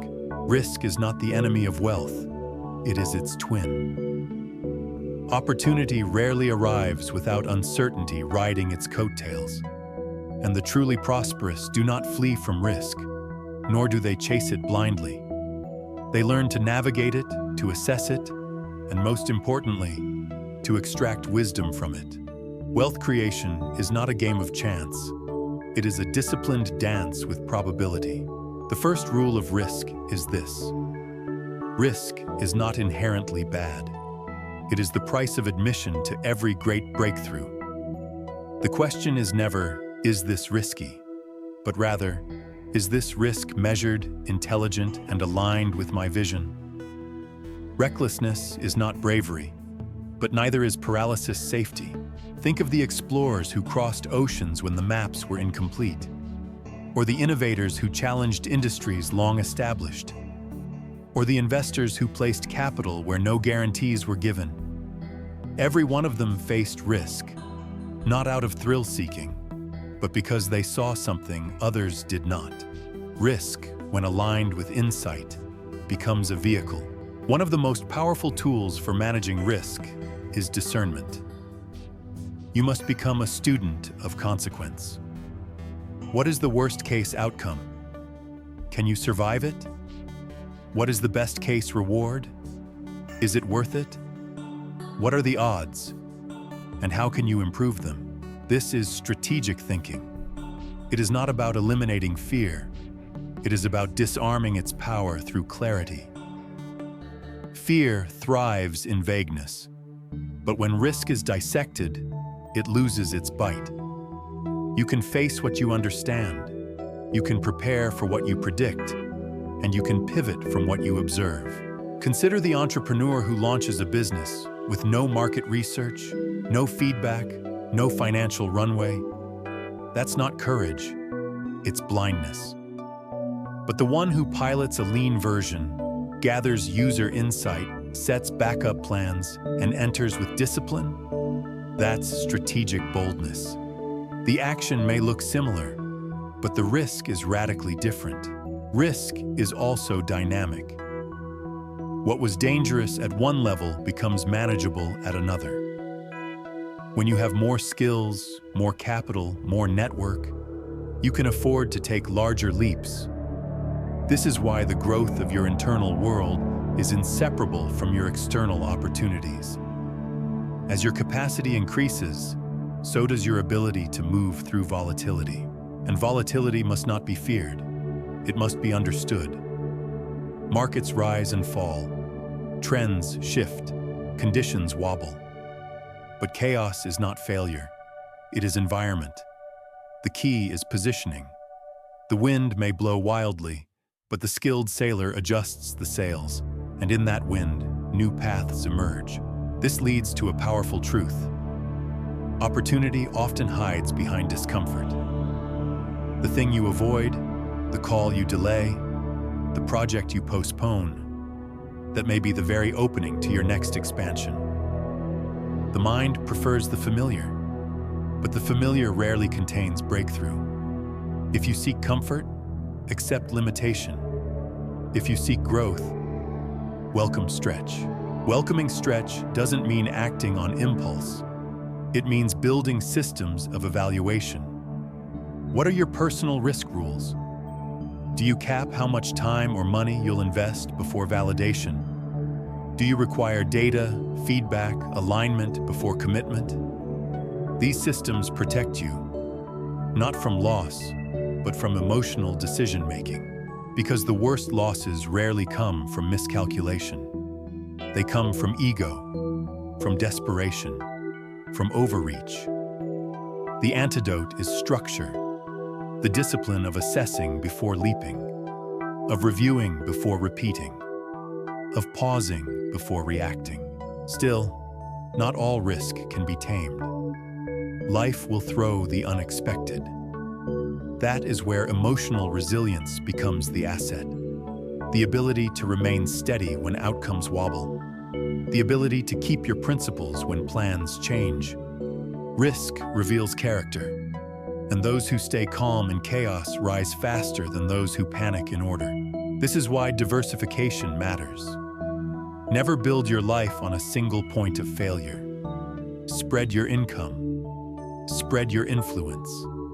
Spread your insight. When one part bends, the others brace. This is not fear. It is wisdom. Equally important is agility. In times of high uncertainty, rigidity is risk. You must be willing to change the plan without changing the goal. To shift tactics while holding values. To exit a bad investment not from shame, but from clarity. Look at any long-term builder, whether in wealth, art, or systems, and you will see this pattern. Many attempts, many failures, and a consistent willingness to refine. They are not defined by what went wrong. They are shaped by how they responded. That's what makes them dangerous, in the best way possible. And when you learn to move like this, risk stops being a threat. It becomes raw material, a forge in which your instincts sharpen, your strategies mature, and your leadership deepens. Then, you begin to see what others miss. While they freeze at the unknown, you step forward. Not recklessly, but intelligently. You've trained for this. You've failed enough to spot patterns. You've succeeded enough to trust your eye. And now, every risk becomes either a reward or a refinement. Nothing is wasted. As you operate this way, your capital grows, but so does your momentum. And momentum, if reinvested wisely, becomes exponential. It's no longer about avoiding loss. It's about compounding gains. That leads us now to the next critical phase, reinvestment. Because what you do with your returns matters as much as how you earned them. Wealth must not be stored. It must circulate, compound, and build legacy. So now, we move into the rhythm of renewal, the dynamic cycle of reinvestment. Reinvestment is not merely the act of recycling capital. It is the principle that transforms temporary gain into enduring wealth. It is the discipline of directing what you've earned back into the engines that created it, or into new engines that multiply it further. Without reinvestment, progress plateaus.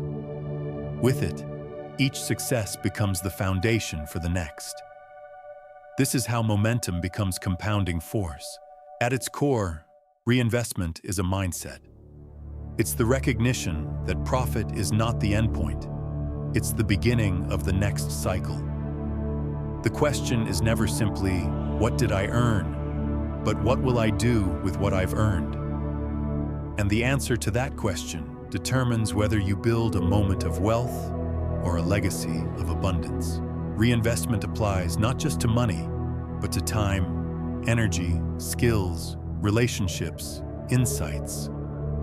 Every return in life is an opportunity to expand, not by holding tighter, but by flowing wiser.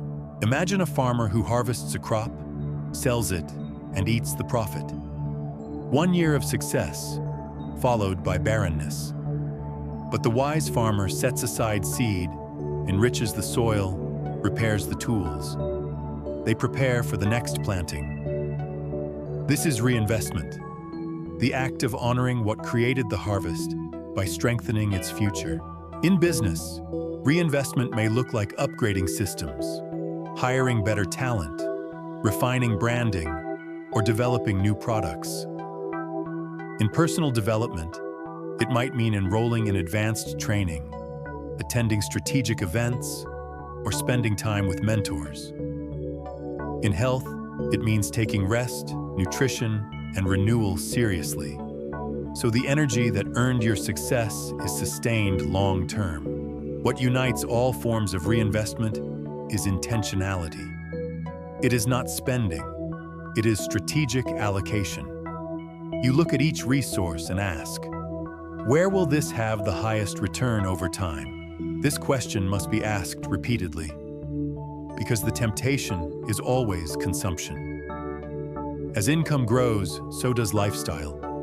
More convenience, more status symbols, more distractions disguised as rewards. But wealth built on reinvestment is sustainable. Wealth built on consumption is fragile. This does not mean you deny yourself joy. It means you define joy wisely. Real joy often comes not from the purchase, but from the freedom it protects, the option it preserves, the future it safeguards. In this way, reinvestment is not self-denial, it's self-respect. One key to effective reinvestment is evaluation. You must track what created the return, which habits led to growth, which products succeeded, which relationships produced opportunity. The clearer you are about what worked, the smarter your reinvestment becomes. And just as important is evaluating what no longer deserves reinvestment. Not every venture should be continued. Not every strategy scales. Sometimes, the wisest reinvestment is into something new, something better aligned. This is the tension, honoring the past, while not being chained to it. In the digital age, reinvestment has powerful leverage. A video, course, app, or article can be created once and serve thousands. Intellectual property, once developed, can be licensed, taught, or sold repeatedly. The reinvestment here is often in branding, distribution, and refinement, ensuring the value reaches farther. But reinvestment isn't only about scale, it's also about depth. Sometimes, the best return comes not from reaching more people, but from serving fewer people more deeply. This deep value builds trust, loyalty, and exponential referrals. In this way, reinvestment strengthens not only financial return, but relational equity. There is also a psychological component. Reinvestment reinforces identity. It says, I am someone who builds. I use what I've earned to grow, not to escape. Each reinvestment becomes a statement of commitment to purpose, to mastery, to the long game. Think of Serena Williams. After each championship, she didn't simply celebrate. She trained harder, upgraded technique, improved recovery. She reinvested her wins into deeper wins. That's why her dominance spanned decades, not seasons. And yet, reinvestment requires boundaries. Not all gains should be reinvested. You must allocate for safety, for rest, for joy. But even these must be intentional. A break is a reinvestment in clarity. A vacation is a reinvestment in vitality. The point is to be conscious, to direct, to decide. This principle also applies in crisis. When loss happens, when investments fail, when seasons shift, reinvest. Not just capital, but belief. Reinvest energy into what's next. not what's gone. Every ending carries new potential if you're willing to place your energy forward. And as you practice reinvestment, you build infrastructure, stronger systems, more efficient workflows, deeper partnerships, better tools. Each cycle becomes smoother, faster, more fruitful. Eventually, this rhythm becomes reflex. Each win is followed not by complacency, but by calibration. You ask, what worked? What's next? Where does this belong? You move forward, steady, strategic, sovereign. And that rhythm, if combined with innovation and adaptation, becomes unstoppable. Because reinvestment without evolution becomes repetition. But when you reinvest with curiosity, with awareness of changing needs, changing markets, changing self, you stay ahead. That's where we go next. Innovation and adaptation. The capacity to evolve what you've built so it continues to thrive, regardless of circumstance. To preserve and amplify wealth, one must become more than a builder. One must become an evolver. Innovation and adaptation are the guardians of longevity. No matter how brilliant your strategy, no matter how effective your system, the world changes. Markets shift, needs evolve, tools become obsolete, and those who cling to what once worked inevitably fall behind. The future belongs to those who refine, reinvent, and renew. Innovation does not mean constant reinvention. It means intentional improvement. It is the courage to ask, is there a better way? Even when the current way works. It is the humility to release what has outlived its usefulness. And it is the curiosity to explore what has not yet been imagined. Consider Netflix. Once a DVD mailing service, it saw the writing on the wall. It pivoted to streaming, then again to original content. Each move disrupted an industry and saved the company.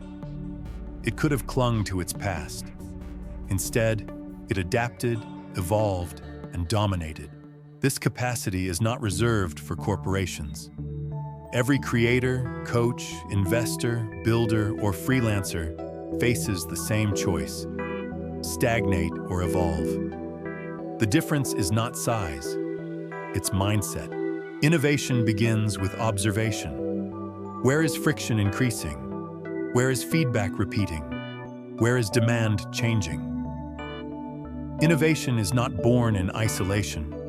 It listens, it studies, it stays close to those it serves. But to innovate well, you must silence the voice that says, "This is how we've always done it." That voice protects comfort, not excellence. It defends systems, not results.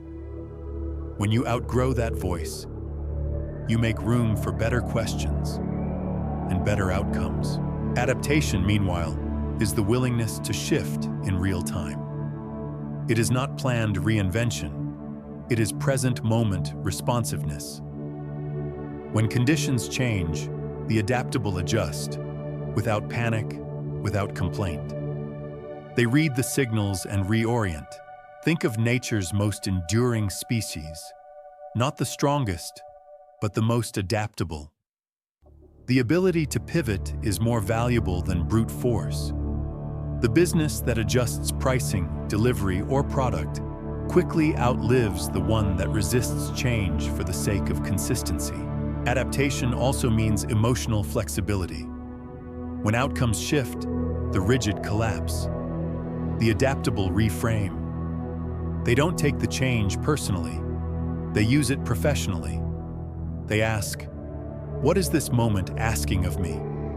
and answer with action. This principle is especially important in the digital era. Algorithms evolve, trends expire, entire industries rise and fall within a few years. What worked last quarter may not work next year.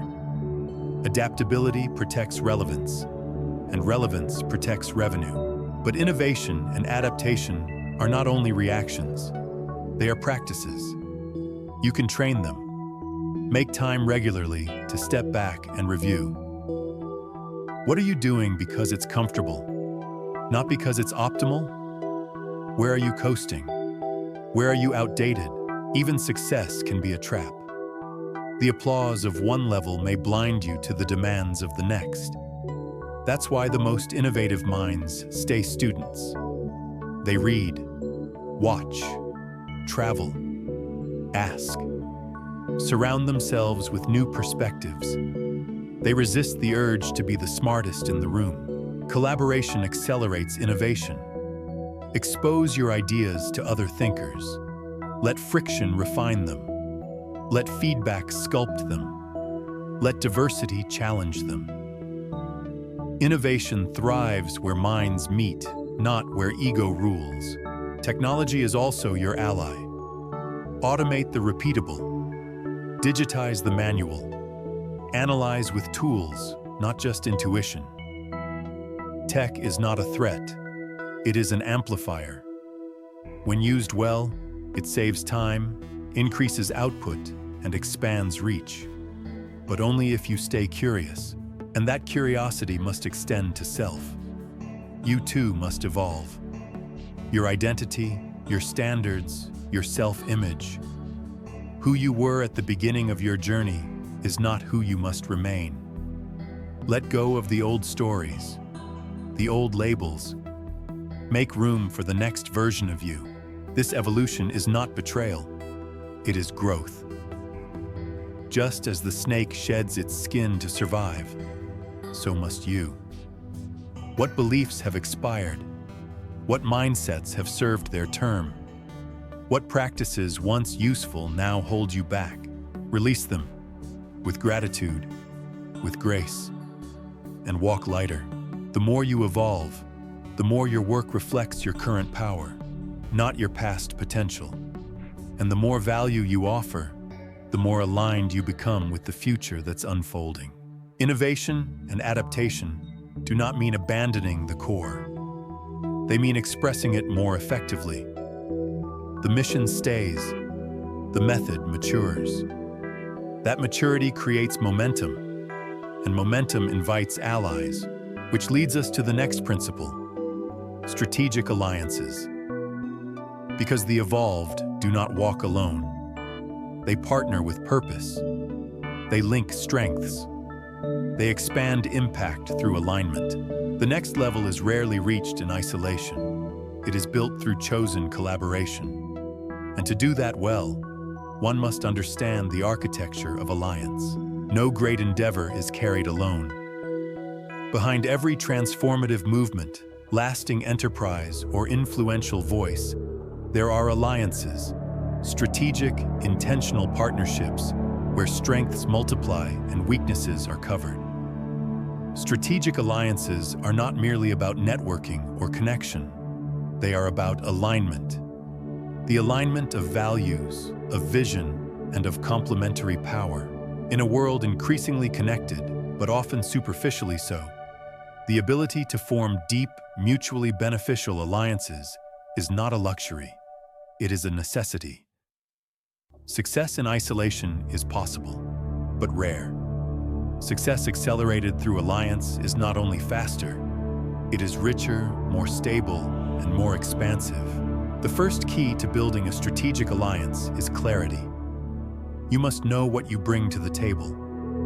What are your assets, skills, insights, access, reputation? What do you need in return? What are you seeking? Visibility, distribution, funding, innovation. Vague desire leads to vague results, but clarity magnetizes the right connections. And not all relationships are alliances. An alliance is different from a transaction. It is not just, you do this for me, I do this for you. It's, together we go further. There is a shared stake, a long view, a commitment to mutual growth, not just mutual benefit. Think of the alliance between Steve Jobs and Steve Wozniak. Jobs had vision and strategy.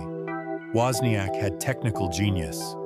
Alone, each could have built something, Together, they built Apple. Their strengths didn't duplicate, they complemented.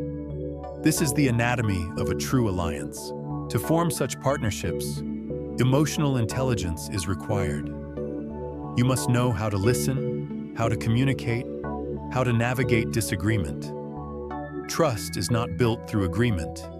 It's built through honesty, consistency, and the ability to withstand tension without retreating into ego. Boundaries matter too. Strategic alliances are strongest when each party respects the integrity of the other's role.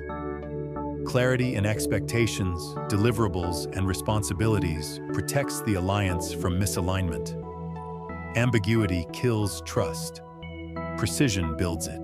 But perhaps most vital is values. A misalignment in values, even with perfectly matched skill sets, creates friction. Partnerships rooted only in potential gain often dissolve in moments of stress, but alliances built on aligned values endure, even when external conditions change. And endurance is part of the strategy. Great alliances are long games. They mature over years. They deepen through shared wins and losses. The longer the history, the more powerful the connection. Loyalty becomes its own form of capital. Strategic alliances also create leverage. One good alliance can open doors that solo effort never could. An introduction, a platform, a co-created product, a shared audience. These are not small wins. They're exponential multipliers. But alliances must be nurtured. Like any living thing, they need attention. Regular communication, a spirit of generosity, a commitment to mutual success, not one-sided advantage. Celebrate your partners, support their wins, invest in their vision. When this becomes the norm, trust compounds, and the alliance becomes a force field. This is how networks of excellence are formed. Not through ambition alone, but through alignment, humility, and contribution. You do not need thousands of allies. A handful of aligned, empowered collaborators can change everything. But strategic alliances are not only external. You must form internal alliances as well, with your future self, with your higher values, with the parts of you that are strongest. Bring your vision and discipline into partnership, your creativity and consistency, your hunger and your patience. Too often, people let their traits fight each other. Vision fights fear, creativity fights structure, but integration is power. When your internal forces collaborate, your external efforts become unstoppable. And finally, alliances scale trust. People trust people who are trusted. When you are seen beside excellence, you are perceived as excellent. When you associate with integrity, you inherit its glow. This is not manipulation. It is natural consequence. So ask, who can I build with? Not just for gain, but for greatness. What would it look like to stop competing and start co-creating? Where are the alliances I've ignored or not yet activated? Reach out. Show up. Start small if needed, but start. Build slowly. Build honestly. Build well. Because as you rise, complexity increases, and you will need others. Not to carry you, but to walk beside you, to amplify your reach, to challenge your thinking, to stabilize your ascent, and to hold those alliances. You must master the inner force that governs all relationships. Self-mastery. For without mastery over your own reactions, ego, time, and energy, no alliance can survive your inconsistency. Now we move into that internal discipline, the structure beneath all structures, the practice of self-mastery. Self-mastery is the silent foundation beneath every enduring success. It is the invisible force that governs behavior when no one is watching. the inner compass that remains steady amidst external noise. While others are distracted, reacting, or running in circles, the self-mastered move deliberately, quietly, effectively. They are not perfect, but they are principled. And in a world ruled by chaos and temptation, this inner order becomes a rare and priceless asset. Self-mastery is not control in the sense of suppression. It is not rigidity. It is alignment. It is knowing your core priorities so well that anything misaligned is calmly dismissed.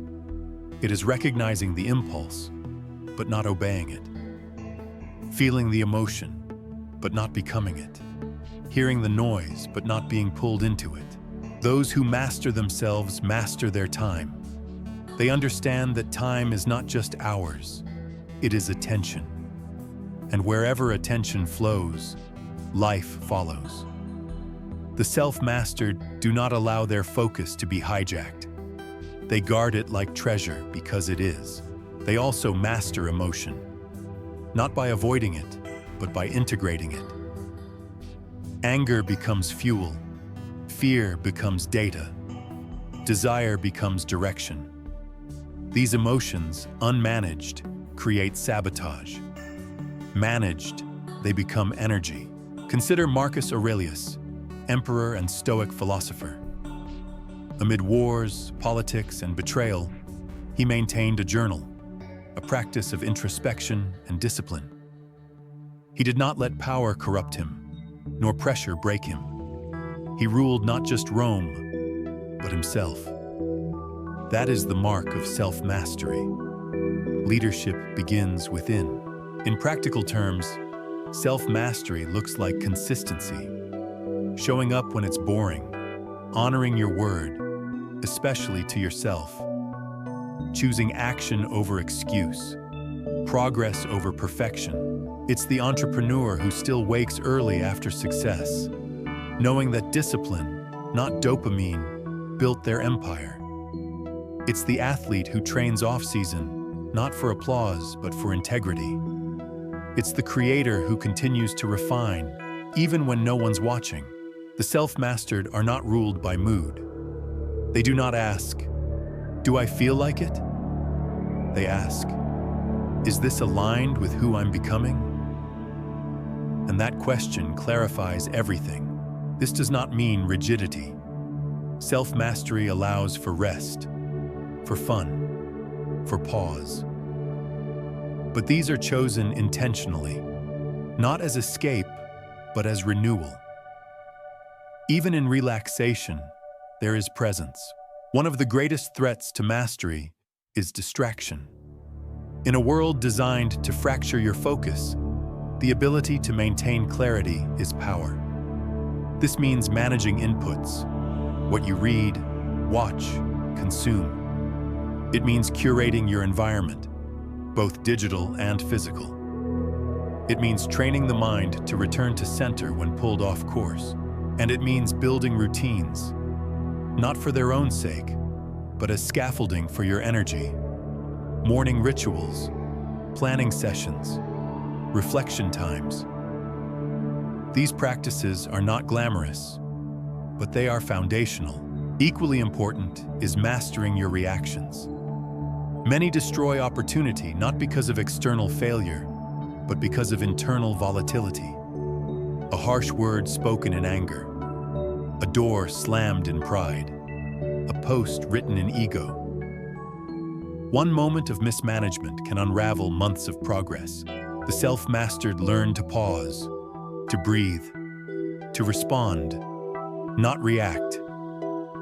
This pause is not weakness, it is wisdom. It says, "I will choose my outcome, not hand it over to emotion." Accountability is another pillar. The self-mastered do not blame. They ask, "What did I allow? What did I ignore? What can I change?"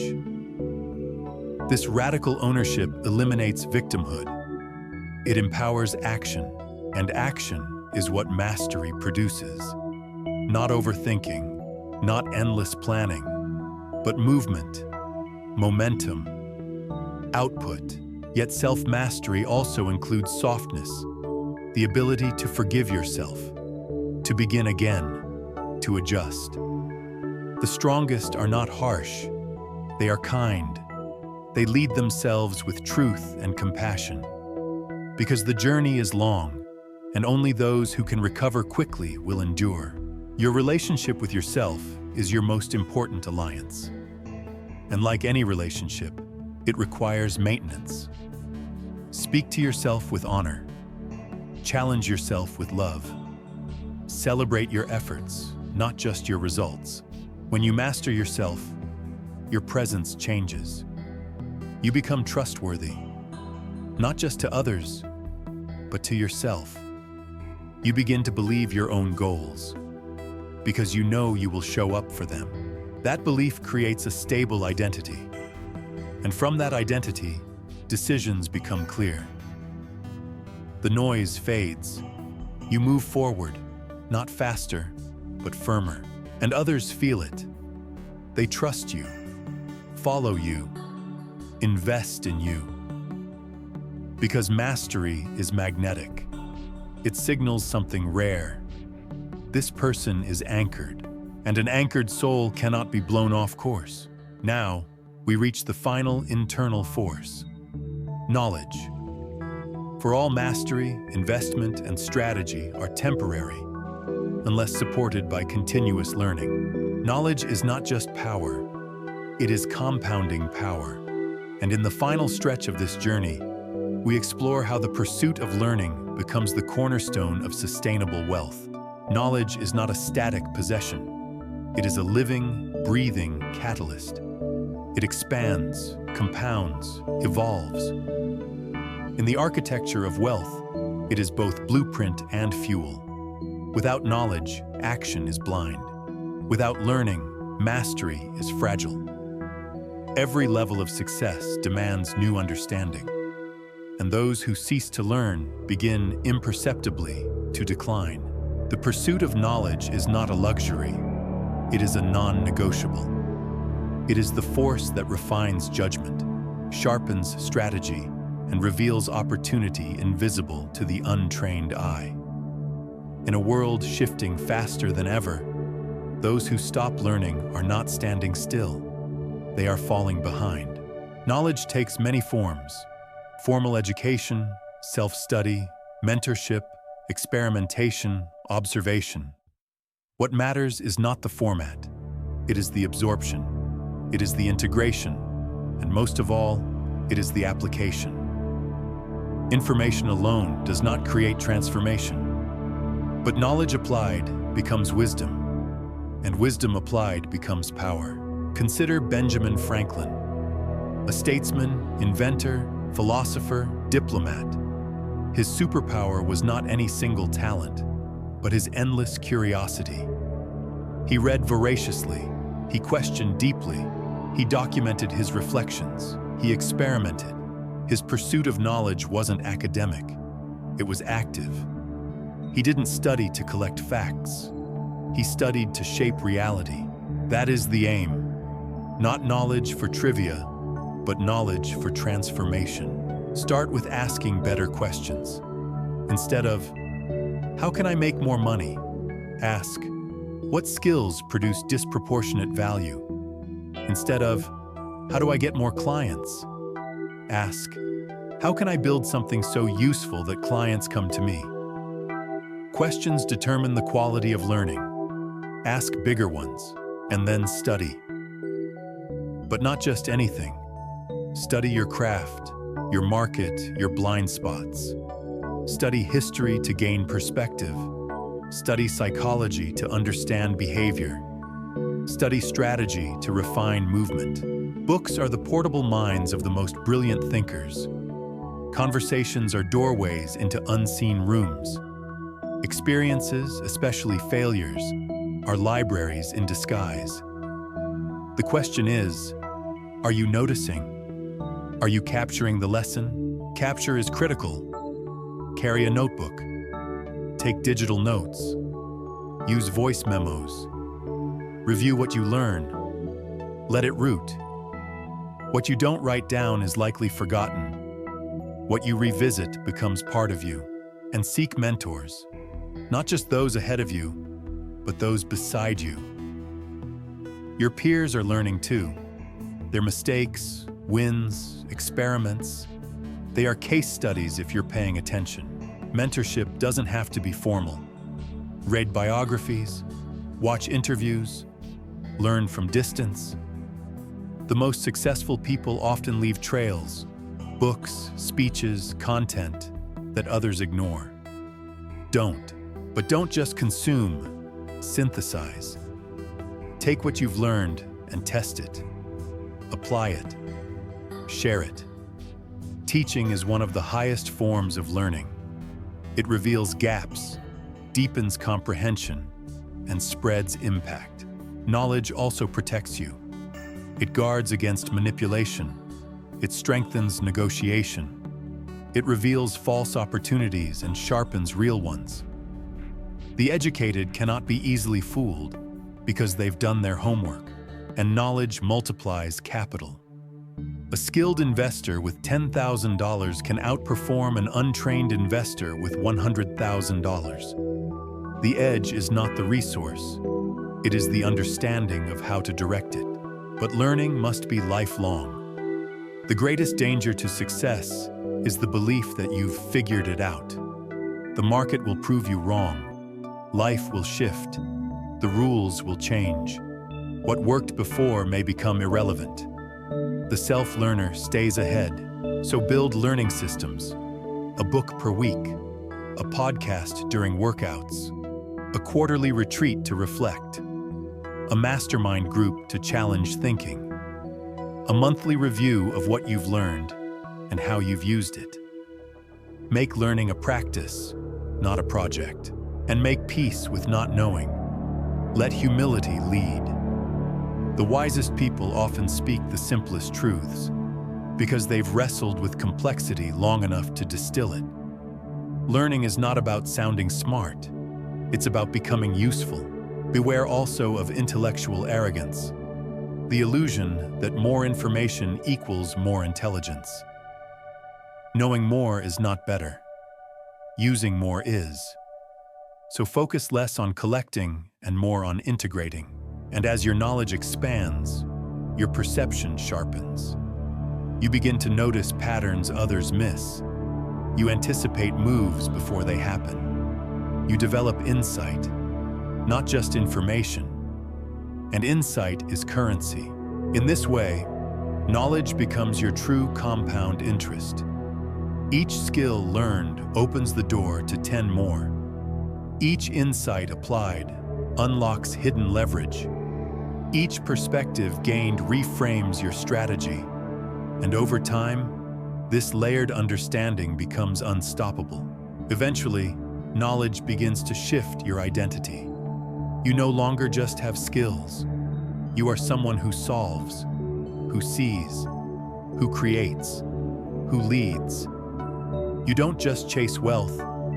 You create value because you know how, because you've trained for it, and because you never stop. And from this foundation, everything built is stronger. We are now approaching the culmination of this journey. The final 2 sections are no longer about tools. They are about integration, about weaving everything you've learned into living practice, turning inner force, strategy, value, discipline, and knowledge into a coherent life. Next, we enter the realm of synthesis, the ability to embody the laws, not just understand them, to integrate them so deeply that they shape every habit, every choice, every breath. This is where learning becomes becoming. Understanding the laws is only the beginning. The true transformation happens when those principles are lived, not as strategies visited occasionally, but as patterns embedded into daily behavior. Integration is the bridge between theory and reality. It is the point where knowledge becomes embodiment, where identity aligns with intention, and where success stops being something you chase and starts being something you express. To integrate the laws of wealth is to move from doing to being. It is no longer, "I will apply this when I need it," but rather, "This is simply how I move through the world." The law of value becomes how you approach conversations. The law of intelligent action becomes how you plan your day. The law of reinvestment becomes how you treat energy, time, and attention, not just capital. This level of integration requires a decision to close the gap between what you know and what you consistently practice. And this decision is rarely made in dramatic moments. It's made quietly, in the middle of a routine day, when you choose discipline over distraction, clarity over convenience, action over avoidance. Integration begins with environment, because your surroundings shape your signals. What you see, hear, read, and feel every day trains your nervous system. Curate what enters. Shape what surrounds. Make your environment reflect your standards, not your habits. The integrated life is designed with intention. Routines are not restrictive. They are rituals. They ground you. Morning practices that anchor vision. Planning habits that filter noise. Evening reviews that reinforce progress. These are not hacks. They are architecture.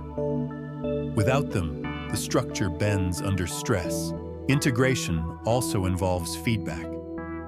The person who wants to live what they learn must be willing to see where they fall short. Not in self-judgment, but in self-honesty. The mirror is your friend. The journal is your coach. Your own results are your clearest teachers. Ask often, am I living what I say I value? Do my actions reflect my deepest convictions? Where am I performing rather than embodying? And when you notice a gap, don't shame it, close it. Tiny adjustments, made daily, create seismic shifts over time. The integrated person doesn't try to change everything at once. They change something every day. Integration is also about aligning all parts of your life, not segmenting them. The same principles you use in wealth building apply to your health, relationships, mindset, and creativity. Strategy isn't limited to business. Persistence isn't limited to projects. Self-mastery isn't reserved for peak performance. It belongs in your parenting, your communication, your spiritual life. This is where wholeness is formed, where the scattered parts become coherent. No more success in one area while another suffers. No more cycles of sabotage. No more pretending. Just alignment. And alignment creates clarity. Decisions are easier when your values are lived. You no longer have to ask, "What should I do?" as often, because your values already answer. When your identity is rooted, action flows from essence, not emotion. That essence becomes a signal. The integrated person emits coherence. Their presence feels different, not because they are perfect, but because they are true. You can feel when someone's actions match their words, when their energy matches their intent. It creates trust, attraction, and influence. And influence is not just about leading others, it's about leading yourself. Integration means you are no longer a divided house. You no longer fight yourself. You become a single force, directed, focused, potent. This is also where discipline softens. No longer a struggle, it becomes rhythm. You don't need to force consistency, it becomes natural. Because the behavior no longer feels foreign. It fits. It's who you are now. Think of Bruce Lee. His mastery wasn't in knowing 1,000 moves. It was in being one move, fully. His mind, body, intention, and expression were united. This is integration. Mastery through coherence. But integration must be maintained. Life will test it. New seasons bring new challenges. Old patterns re-emerge. You must recommit again and again. Not because you're broken, but because you're growing. Each level of life asks for a deeper level of integration. Return to your principles often. Revisit your mission. Refine your systems. Reflect on your progress. The integrated life is not a destination. It is a dynamic process of realignment. And the reward? Peace. Not the peace of escape, but the peace of congruence. You no longer waste energy pretending. You no longer need approval to feel on track. You live from within. And what you build from that place is strong, sustainable, significant. At this point, the laws no longer feel like steps. They feel like soul. You have internalized value, embedded strategy, lived discipline, practiced wisdom.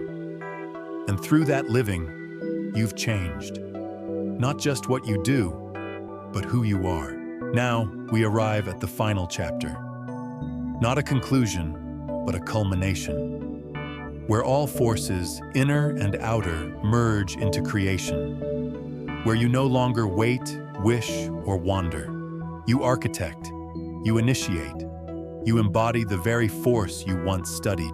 You become the source. There is a moment in every journey where the student becomes the architect, where learning turns to leading, following becomes initiating, and the blueprint becomes your own creation. This is not a finish line, but a crossing over. A shift from absorbing the laws of wealth to living them so fully that they radiate through every fiber of your life. You are no longer merely applying principles. You are embodying them. You have become the source. Becoming the source means you stop looking outward for permission. You no longer ask, "What should I do?" because you know. You've cultivated clarity, refined discernment, and trained action. You trust yourself, not in arrogance, but in alignment. You do not need to dominate to influence. Your presence speaks before you do. You do not chase approval. You build value, speak truth, hold vision, and the world adjusts to that posture. This embodiment brings a kind of quiet, not silence, but steadiness. Your choices are deliberate. Your pace is measured. Your goals are yours, not inherited, not copied. They rise from within, from your lived priorities, your experienced purpose. At this stage, success is no longer just personal. It becomes a pattern you imprint on others. Your team, your family, your clients, your audience feel the ripple of your integration. You lift others not by effort, but by example, by being what you once sought. This is legacy, not the monuments built when you're gone, but the impact of how you moved while you were here. Legacy is baked into every interaction, every system, every word. Because at the source level, you no longer create for survival. You create from overflow. Overflow is not the result of luck. It is the compounding of inner wealth. Discipline, strategy, emotional resilience, clarity, creativity. When those are cultivated over time, what flows from you is abundance. It pours through your work, your decisions, your presence, and it is felt. People sense when they're around someone who's done the work, who no longer performs success but is success, not in net worth alone, but in depth, calm, command, and consistency. But with this embodiment comes responsibility, to steward power wisely, to resist complacency, to continue learning. The source does not stop flowing. It refines, expands, channels. The deeper your roots, the broader your reach. And now, your questions evolve. You no longer ask only, "What can I gain?" You begin to ask, "What can I give that lasts? What structures can I build that outlive me? What principles can I teach, model, and pass on?" This shift transforms everything. your work becomes cleaner, your priorities sharpen, your joy deepens, not in acquisition, but in alignment. Because you are no longer fragmented. Your inner world and outer results mirror each other. You've moved through the full cycle, from myth to mastery, from reaction to responsibility, from learning to leading, from scarcity to structure, from hustle to harmony. And now, you build from center. This does not mean the journey ends. It continues through higher expressions, deeper service, broader impact. But the foundation is laid. The identity is stable. The force is internalized. And so, as we conclude this path through the 19 laws, remember, every principle lives in you now. You are not starting from scratch. You are building from saturation. From a mind clarified, a will sharpened, a soul directed. Let this be your posture moving forward. Let value flow from you like breath. Let action be guided by clarity, not chaos. Let reinvestment become your rhythm. Let learning remain your fuel. Let discipline be your default. Let your presence lead the room. Let your legacy begin with the next small decision. Because ultimately, wealth is not a destination. It is a reflection of who you've become. It shows up in your results. Yes, but more importantly, in how you respond, how you lead, how you live. You have the tools, you have the vision, you have the force. Now build. From this point forward, you don't just follow the laws, you are the law. Wealth, in its truest form, is not about accumulation. It is about alignment. It is not a number. It is a way of being. A posture. A rhythm between inner integrity and outer impact.